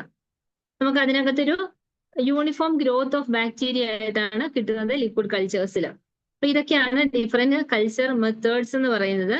ദെൻ അനേറോബിക് കൾച്ചർ ഉണ്ട്. അനേറോബിക് കൾച്ചറിന് പല മെത്തേഡ്സ് ഉണ്ട്. അനേറോബിക് പാക്സ് യൂസ് ചെയ്യാം, കെമിക്കൽസ് യൂസ് ചെയ്യാം, മക്കിൻടോഷ് ജാർ യൂസ് ചെയ്യാം.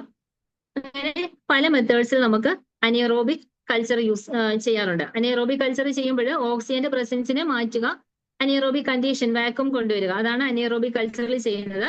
അതിനകത്ത് തന്നെ നമുക്ക് പല മെത്തേഡ്സ് യൂസ് ചെയ്യുന്നുണ്ട്. Chemical methods, McIntosh Fildes jar use ചെയ്യാം, ഗ്യാസ് പാക്ക് യൂസ് ചെയ്യാം, ഇങ്ങനെ പല മെത്തേഡ്സ് ആണ് യൂസ് ചെയ്യുന്നത്.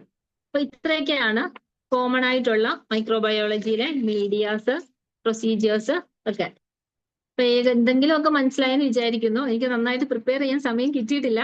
പറ്റുന്ന പോലെയൊക്കെ ഞാൻ ശ്രമിച്ചിട്ടുണ്ട്. Okay, thank U.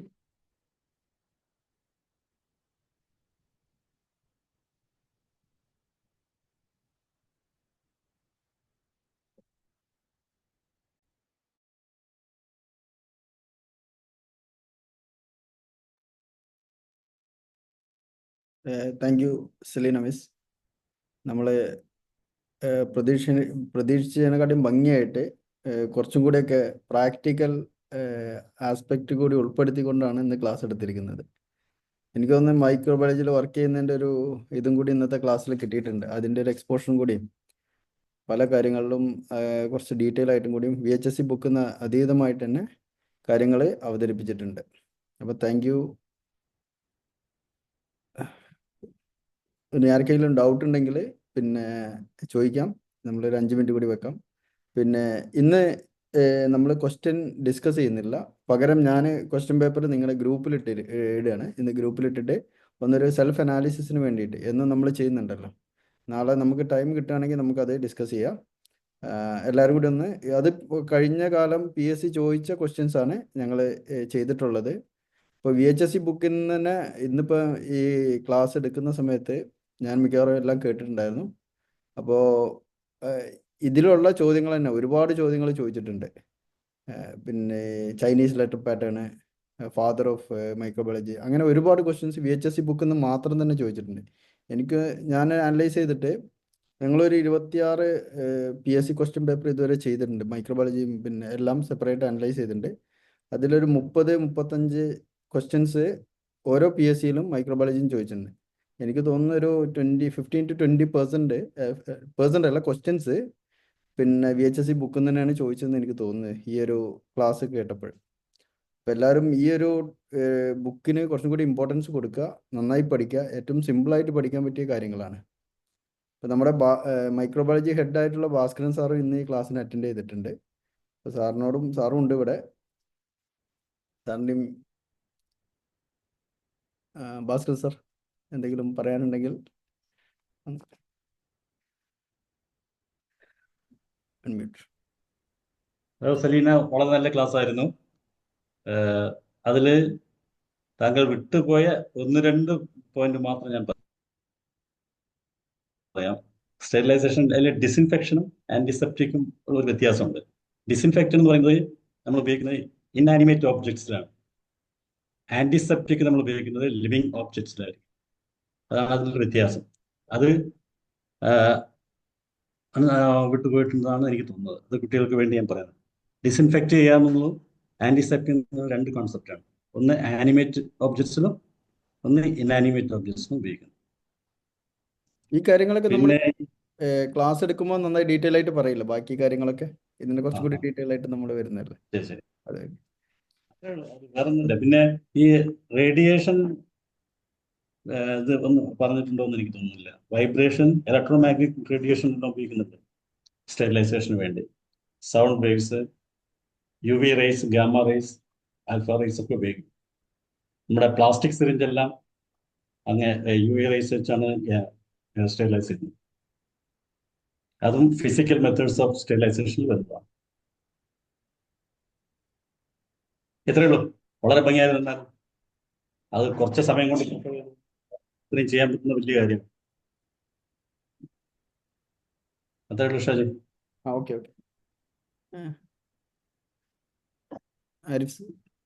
ആരിഫ് സാറേ, നമുക്ക് നാളത്തെ പ്ലാനോ അല്ലെങ്കിൽ ആരിഫ്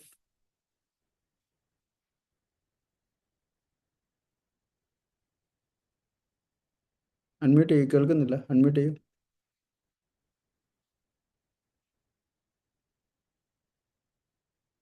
ഇന്ന് നമുക്ക് സമയമില്ല. ശരിക്കും പറഞ്ഞാല് നമ്മൾ എത്ര മണിക്ക് നിർത്തുന്നതാ? 9:30 നിർത്തേണ്ടതല്ലേ?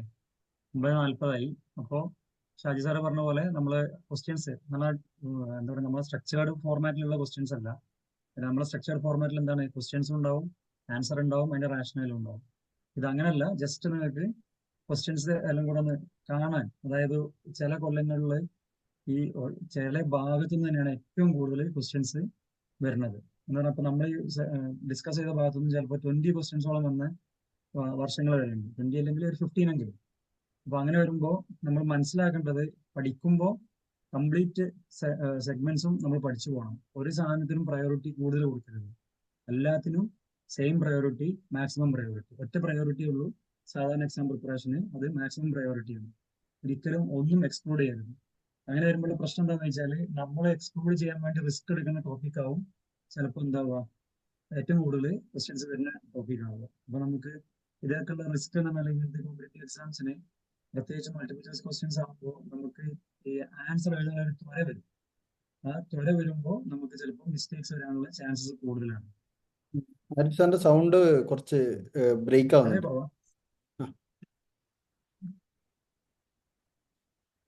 അപ്പൊ അതുകൊണ്ട് എന്ത് ചെയ്യണം, നമ്മൾ ഈ മാക്സിമം പ്രിപ്പയർ ചെയ്യുമല്ലോ. ആ പ്രിപ്പയർ ചെയ്യുന്ന സമയത്ത് ഈ ത്രൂ ഔട്ട് ദ സിലബസ് നമ്മൾ വായിക്കണം. പഠിക്കണം. അങ്ങനെ ആകുമ്പോൾ മാത്രമേ നമുക്ക് ഫുള്ളായിട്ട് ആൻസർ ചെയ്യാൻ പറ്റുള്ളൂ. ഇപ്പൊ ഞാൻ ഇന്നിപ്പം ഷാജി സാർ ഇടുന്ന ക്വസ്റ്റ്യൻ പേപ്പറിൽ നിങ്ങൾക്ക് മനസ്സിലാവും മോർ ദാൻ 15 ക്വസ്റ്റ്യൻസ് ചോദിച്ച വർഷങ്ങളുണ്ട്. അതായത് ഈ സെഗ്മെന്റ് ഒന്നും മാത്രം വളരെ കുറഞ്ഞ ഏരിയ, പക്ഷെ ക്വസ്റ്റ്യൻസ് ഇഷ്ടം പോലെ വരുന്ന സെഗ്മെന്റ്സ് ഉണ്ടാവും. അപ്പൊ അതുകൊണ്ട് പ്രിപ്പറേഷൻ എന്താവണം, ഒരിക്കലും എക്സ്ക്ലൂഷൻ ഇല്ല. ഈ എന്താ പറയാ, നമ്മൾ വെയിറ്റേജ് കൊടുത്തുള്ള ഒരു എക്സ്ക്ലൂഷൻ ഇത് ചിലപ്പോൾ കഴിക്കൂലായിരിക്കും, അങ്ങനത്തെ ഒരു പരിപാടിയെ PSC എന്നുള്ള ഏത് എക്സാമിനും ശരിക്കാനാണ്, ഈ കോമ്പറ്റേറ്റീവ് എക്സാംസിനെല്ലാം തന്നെ നമ്മൾ ഒരിക്കലും ഒരു സെഗ്മെന്റും എക്സ്ക്ലൂഡ് ചെയ്യരുത്. ആ എക്സ്ക്ലൂഷൻ ചിലപ്പം ഏറ്റവും നിർണായകമായ എക്സ്ക്ലൂഷൻ നിങ്ങൾ ജീവിതത്തിൽ എടുക്കുന്ന ഏറ്റവും ബ്ലണ്ടർ ആയിട്ട് ആ ഡിസിഷൻ മാറും. അപ്പൊ അതുകൊണ്ട് അതിനുവേണ്ടി മാത്രമാണ് ശരിക്കും ഇപ്രാവശ്യം ഞങ്ങൾ എന്ത് ചെയ്തത്, ആ ക്വസ്റ്റ്യൻസിന്റെ ചില എക്സാമിന് 1-2 ക്വസ്റ്റ്യൻസേ ഉള്ളൂ ഈ സെഗ്മെന്റ് ഒന്നും, ബാക്കിയുള്ള ക്വസ്റ്റ്യൻസ് എല്ലാം ചോദിച്ചിട്ടുണ്ടാവും വേറെ സെഗ്മെന്റ് ഉണ്ടാവും. അതായത് മൈക്രോന്നും തന്നെ വേറെ ഏതെങ്കിലും ഭാഗത്തുനിന്നോ. കാര്യം ബാക്ടീരിയോളജി മാത്രമല്ലല്ലോ, വൈറോളജി ഉണ്ട്, മൈക്കോളജി ഉണ്ട്, അങ്ങനെ കുറെ ഐറ്റംസ് ഇല്ലേ. പിന്നെ സ്റ്റെയിനിങ്ങിന്റെ ഒക്കെ ഡീറ്റെയിലേക്ക് പോകും, അങ്ങനത്തെ കുറെ ഐറ്റംസ് ഉണ്ട്. പക്ഷെ ഇതില് നമ്മൾ ഒരു ഇതിൽ 15 ക്വസ്റ്റ്യൻ ചോദിച്ചിട്ടുണ്ട്. 15 ക്വസ്റ്റ്യനൊക്കെ ഈ ഭാഗത്ത് ചോദിക്കുക എന്ന് പറഞ്ഞാൽ നിങ്ങളിപ്പോൾ ചിലപ്പോൾ ചില വീട്ടുകാർക്ക് മൈക്രോ എനിക്ക് ഇഷ്ടമല്ല, ഞാൻ ഇതിൽ ഓർത്ത് വെക്കുക അങ്ങനെ വിചാരിച്ചിട്ട് നമ്മൾ ഒഴിവാക്കാനുള്ള ഒരു ശ്രമം മനസ്സിലുണ്ടാവില്ല. ചിലപ്പോൾ ഒരു ആലോചന, അങ്ങനത്തെ ഒരു ആലോചനയെ പാടില്ല. PSC ആണ് നിങ്ങൾ എഴുതാന്നുണ്ടെങ്കിൽ നോ സ്കോപ്പ് ഫോർ എക്സ്ക്ലൂഷൻ. തീരെയല്ല ശബ്ദം, സൗണ്ട് തീരെ കിട്ടുന്നില്ലായിരുന്നു, കേൾക്കുന്നില്ല, എന്തൊരു ഇഷ്യൂ. ഇപ്പൊ കേൾക്കണ്ടോ? ഇപ്പൊ കേൾക്കുന്നുണ്ട്, ഇടയ്ക്ക് എന്തോ ഒരു മിസ്സിംഗ് ആയിരുന്നു. എന്റെ മൈക്രോഫോണിന്റെ അവിടെയാണ് ഞാൻ കീബോർഡ് വെച്ച് വന്നത്. ഓക്കെ. അപ്പൊ എന്തായാലും നമുക്ക് എക്സ്ക്ലൂഷൻ ഇല്ല എന്നുള്ളതാണ് ഞാൻ പറഞ്ഞത്. There is no exclusion in PSC preparation. എന്താണോ നിങ്ങളുടെ മുന്നിലുള്ളത് അത് സിലബസ് ആണ്. സിലബസ് ബേസ് ചെയ്തിട്ട് എല്ലാം പഠിക്കുക. അതല്ലാതെ എന്തല്ല, നമ്മൾ ഒരിക്കലും എല്ലാം കൂടെ പഠിക്കണമെന്ന് പറയില്ല. കാര്യം എന്നാൽ എല്ലാം കൂടെ പഠിക്കാൻ നിന്നാൽ നമ്മൾ പഠിച്ച് തീരൂല. സിലബസിൽ എന്താണോ പറയണത് അത് സമഗ്രമായിട്ട് പഠിക്കുക, നത്തിങ് ടു എക്സ്ക്ലൂഡ്. ഓരോ ടോപ്പിക്കും പഠിക്കുക. അങ്ങനെ തന്നെയാണ് നമ്മൾ പ്രിപ്പറേഷൻ. നമ്മൾ മോഡ്യൂൾസ്, ഇപ്പോൾ ബയോകെമിസ്ട്രി 48 മോഡ്യൂൾസ് ആണുള്ളത്. 48 മോഡ്യൂൾസ് എന്ന് പറഞ്ഞാൽ അത് ആ സിലബസ് നിങ്ങൾക്ക് ഏറ്റവും സ്ട്രക്ചേർഡ് ആയിട്ട് അറേഞ്ച് ചെയ്തിട്ടാണ് ആ 48 മോഡ്യൂൾസ് നിങ്ങൾക്ക് തരിക. അപ്പൊ അതുപോലെ ചിലപ്പോൾ മൈക്രോബയോളജി എന്താ പറയാ, കണ്ടന്റ് ചിലപ്പോൾ കൂടുതലാണെന്നുണ്ടെങ്കിൽ മോഡ്യൂൾസിന്റെ എണ്ണം കൂടും. It depends on the content. നമുക്ക് വേണ്ടത് എന്താണ്, നിങ്ങൾ ഫുള്ളായിട്ട് പഠിച്ചു പോകുക എന്നുള്ളതാണ്. ഓക്കെ.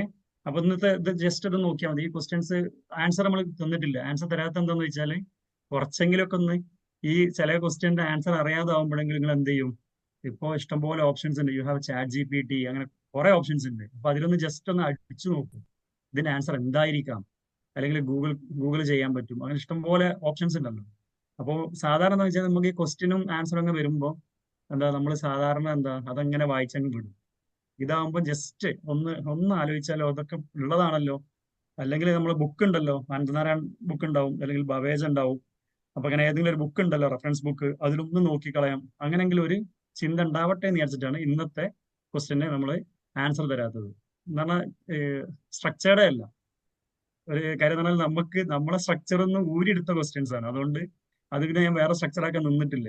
നമ്മളെ ഒരു പാറ്റേൺ ഉണ്ടല്ലോ, ആ പാറ്റേൺ ഒന്ന് ഊരിയെടുത്തതാണ്. അപ്പം ജസ്റ്റ് നിങ്ങൾ ചെയ്യുമ്പോൾ നിങ്ങൾക്ക് മനസ്സിലാവും. അതിൽ കൊടുത്തിട്ടുണ്ട് 2024 ഏതാണോ കാറ്റഗറി നമ്പർ അങ്ങനെ കൊടുത്തിട്ടുണ്ട്. അപ്പൊ ആ കൊടുത്തതെന്നും കണ്ടിന്യൂസ് ആയിട്ട് വരുന്നതെല്ലാം ആ ക്വസ്റ്റ്യൻ പേപ്പർ എന്നുള്ള ക്വസ്റ്റ്യൻസ് ആണ്. അങ്ങനെ അപ്പൊ ഓരോ ഹെഡ് കൊടുത്തിട്ട് അതിന്റെ താഴെ വരുന്നത് റിലേറ്റഡ് ടു ഈ ഒരു എന്താ പറയുക, ഈ സെഗ്മെന്റിന്റെ ക്വസ്റ്റ്യൻസ് ആണ്. അപ്പൊ ജസ്റ്റ് നോക്കുക. ഓക്കെ.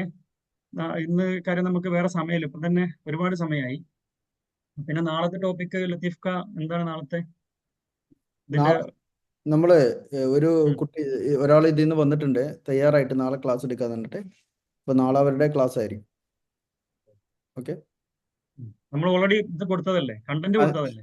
ഇന്നലെ കൊടുത്തിട്ടുണ്ടായിരുന്നു ഗ്രൂപ്പിൽ. അപ്പൊ അത് നാളെ അവരെടുക്കാന്ന് പറഞ്ഞ് മുന്നോട്ട് വന്നിട്ടുണ്ട്. ലത്തീഫ് ഖാനെ ഒന്ന് ഓപ്പൺ ആക്കൂ.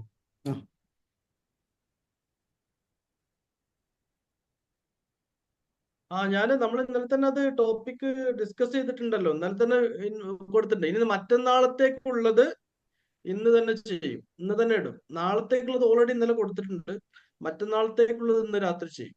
ഓക്കെ. പിന്നെ നിങ്ങൾ ക്ലാസ്സിന് ചിലർക്ക് മിസ്സാവുന്നുണ്ട്, പക്ഷെ അവരത് വായിക്കണം, വായിച്ചുകൊണ്ടേയിരിക്കണം, അപ്ഡേറ്റ് ചെയ്തുകൊണ്ടേയിരിക്കണം, നോട്ട്സ് എഴുതണം. രാവിലെ വന്നവർക്കൊക്കെ ഞാൻ കോഡ്സ് ഒക്കെ കാണിച്ചിട്ടുണ്ടായിരുന്നു. ക്യാപ്സുലേറ്റഡ് ബാക്ടീരിയ ആ ക്യാപ്സുലേറ്റഡ് ബാക്ടീരിയ എന്താണെന്നൊക്കെ സെലീന മിസ് ചോദിക്കുന്നുണ്ടായിരുന്നു. അതിന്റെ ഒരു കോഡ് നമ്മൾ അതിന്റെ ഇടയിൽ ഉണ്ടാക്കിയിരുന്നു. അത് മിസ്സായി പോയി തോന്നുന്നു ഇടയ്ക്കല്ലേ. ഉണ്ട്. അത് വെറുതെ ഒന്ന് കാണിച്ചു വെക്ക്. It's okay. അപ്പൊ സമയം കഴിഞ്ഞു. നമ്മള് ഓൾമോസ്റ്റ് ടൈം ഈസ് ഓവർ. പിന്നെ വേറെ പ്രത്യേകിച്ച് ഒന്നും പറയാനില്ല. നാളെ പ്രിപ്പയർ ചെയ്യുന്ന ആള് കുറച്ചുകൂടെ കോമ്പാക്ട് ആയിട്ട് പ്രിപ്പയർ ചെയ്യുക. ഇപ്പൊ അയാള് ചിലപ്പോൾ ക്ലാസ്സിൽ ഉണ്ടാവുമായിരിക്കും അല്ലെ. അപ്പൊ ആ സ്റ്റുഡന്റിനോട് പറയാനുള്ളതാണ് കുറച്ചുകൂടെ പോയിന്റ് വൈസ് ആയിട്ട് കോമ്പാക്ട് ആയിട്ട് ചെയ്യുക. സെലീന മിസ് എന്താ വെച്ചാല് പിന്നെ വർക്കിംഗ് ആണ്, അതുകൊണ്ട് അവർക്ക് കുറച്ചും കൂടെ അറിയാമായിരിക്കും. ദാ ക്യാപ്സുലേറ്റഡ് ബാക്ടീരിയ എന്താണെന്ന് പറയുന്നത് ടീച്ചറോടൊക്കെ ചോദിക്കുന്നുണ്ടായിരുന്നു. വെരി സിമ്പിൾ ആണ്. Yes, very killer bacterias have pretty nice capsules. നോക്കൂ, ഇപ്പൊ നമ്മൾ നിങ്ങളെ ക്ലാസ് എടുക്കുന്നതിന്റെ ഇടയിൽ സെറ്റ് ആക്കിയതാണ്. Yersinia, Vibrio parahaemolyticus, Klebsiella, Bordetella, Bacillus anthracis, Haemophilus influenzae, pneumococcus, മെനിഞ്ചോകോക്കെ, ക്ലോസ്ട്രിഡിയം പെർഫിൻജൻസ്. നോക്കൂ, എല്ലാം റെഡിയാണ് കേട്ടോ. അവിടെ നിങ്ങൾ അതിനെ കുറിച്ചൊന്നും ബേജാറാവണ്ട. ഇതൊക്കെ നമ്മൾ സെറ്റ് ആക്കും. ക്ലോസ് ചെയ്തോളൂ സാറേ.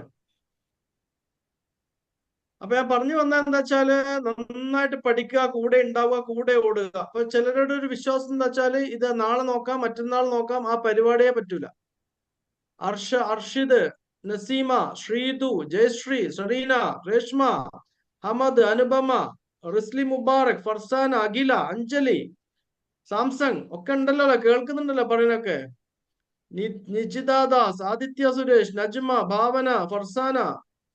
ഞാൻ കുറച്ച് പേരെ, അനഘ ഇന്നുണ്ടല്ലോ, അനഘ വന്നിട്ടുണ്ടല്ലോ, കേൾക്കുന്നുണ്ടല്ലോ. Very good. രേഷ്മ. ഞാൻ എല്ലാരും നോക്കുന്നുണ്ട്. എല്ലാരും അവനവന്റെ പേര് വെക്കണം കേട്ടോ. എനിക്ക് ക്ലാസ് ഫുൾ നടക്കുന്നത്, പ്രത്യേകിച്ചും 4-ാം തീയതി മുതൽ ഒറ്റെണ്ണത്തിന് പേരില്ലാത്ത ഒരെണ്ണത്തിന് ഞാൻ പ്രത്യേകം ശ്രദ്ധിക്കും. അപ്പൊ വളരെ ശ്രദ്ധിക്കുക, എല്ലാവരും പേര് വെക്കണം ക്ലാസ് കയറും. എനിക്ക് ആവശ്യമുണ്ട്, എല്ലാവരുടെയും പേര് വേണം. ഓക്കെ, നിങ്ങൾ ക്ലാസ്സിൽ ഉണ്ടോ എന്നൊക്കെ ഞാൻ അറ്റൻഡൻസ് ഒക്കെ അവിടെ ക്ലാസ് എടുക്കുമ്പോൾ ഞാൻ അവിടെ അറ്റൻഡൻസ് ഒക്കെ മാർക്ക് ചെയ്യും. അല്ലാതെ ഞാൻ അച്ഛന്മാരെ വിളിക്കും. കാരണം എന്താണെന്ന് അറിയാവോ? കാര്യം എന്താണെന്ന് അറിയാവോ? എന്താണ് വിളിക്കുന്നത്? നിങ്ങൾ തരുന്ന പൈസയല്ല ഇമ്പോർട്ടന്റ്. നിങ്ങൾ 6 മാസമോ 1 വർഷമോ കൂടെ സ്പെൻഡ് ചെയ്യണം. അവസാനം നിങ്ങൾ പറയും ALS പോയിട്ടും കിട്ടിയില്ല എന്ന് പറയരുത്. മനസ്സിലായി? ALS പോയിട്ടും കിട്ടിയിട്ടില്ല എന്ന് നിങ്ങൾ പറയരുത്. അത് പ്രത്യേകം ശ്രദ്ധിക്കുക. അപ്പൊ നിങ്ങൾ ഇൻവെസ്റ്റ് ചെയ്യുന്നത് എന്താണ്? മണിയല്ല, നിങ്ങൾ ഇൻവെസ്റ്റ് ചെയ്യുന്ന ടൈമാണ്. മോസ്റ്റ് ഇമ്പോർട്ടന്റ് ഇൻവെസ്റ്റ്മെന്റ് ആണ്. അപ്പൊ ഇൻവെസ്റ്റ് ചെയ്യുന്നുണ്ടെങ്കിൽ മര്യാദയ്ക്ക് ഇൻവെസ്റ്റ് ചെയ്യാം. അല്ലാതെ പകുതി പഠിക്കുക, അവിടെ തോന്നുമ്പോൾ പഠിക്കുക, ആ പോകുമ്പോ പോരുക, ഇങ്ങോട്ട് വരുമ്പോ വരിക, അതൊന്നും. ഞാൻ ഓരോരുത്തർ വിളിച്ചുകൊണ്ടേയിരിക്കും, മനസ്സിലായല്ലോ. അല്ലെങ്കിൽ വാട്സപ്പ് ചെയ്തുകൊണ്ടേയിരിക്കും. ഞാൻ എല്ലാ ദിവസവും 5 പേരെ ഫോളോ അപ്പ് ചെയ്യുന്നുണ്ട്. 5 പേരെ ഇന്നലെ ഞാൻ 5 പേരെ ഫോളോ ചെയ്തിട്ടുണ്ട്. അപ്പൊ ഇത് കണ്ടിന്യൂ ചെയ്തുകൊണ്ടേയിരിക്കും. നിങ്ങളെ എല്ലായിടത്തും മെന്ററിങ് ഉണ്ടെന്നൊക്കെ കേൾക്കായിരിക്കും. ഇത് മെന്ററിങ് ഉണ്ടാവും. ചിലപ്പോൾ നാട്ടിൽ വരുന്ന സമയത്ത് വീട്ടിൽ വരെ വരും, അടുത്തുള്ള ആളുകളാണെങ്കിൽ. നിങ്ങൾ എന്താ തമാശ എന്ന് വിചാരിച്ചിട്ടുണ്ടോ? ഇവിടെ മക്കളെ, ഇത് നിങ്ങൾ എന്റെ അനിയന്മാരും അനിയത്തിമാരുമാണ്.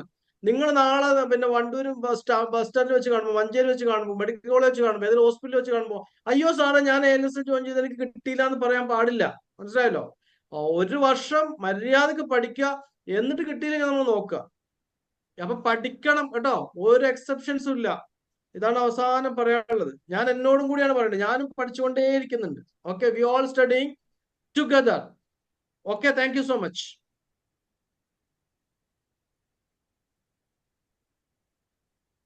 സെലീന മിസ്സിനോട് താങ്ക്സ് പറഞ്ഞില്ലല്ലോ.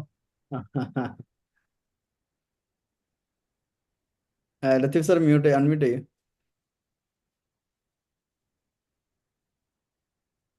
അൺമ്യൂട്ട് ചെയ്യും, കേൾക്കുന്നില്ല.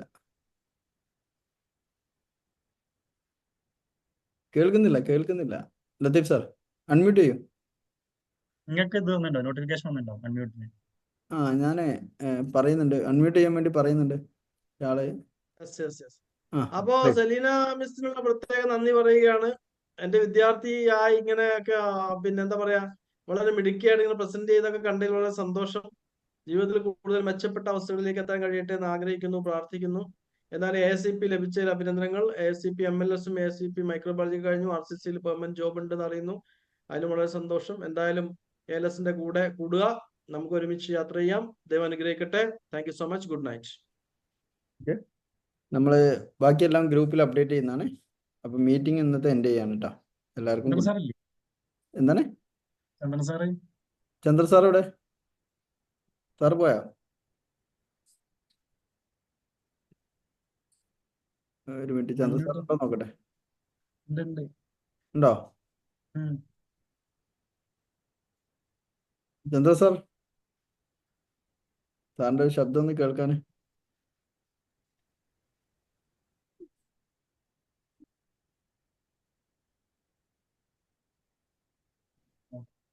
സാറ് ഇല്ലെന്ന് തോന്നുന്നു, സംസാരിക്കുന്നില്ല. നമുക്ക് പക്ഷെ സാറ് മ്യൂട്ടായിട്ടാണോ? മ്യൂട്ടായിട്ടാണ്. ഓക്കെ യെസ് സാറേ, ഓക്കെ സാറെത്തി. കേൾക്കില്ല.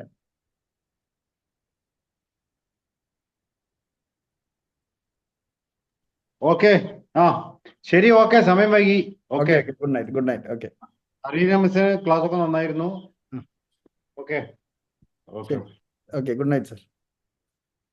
അപ്പോൾ മീറ്റിംഗ് എൻഡ് ചെയ്യാണ്. നമുക്ക് നാളെ വീണ്ടും ചെയ്യാം. Okay, see U.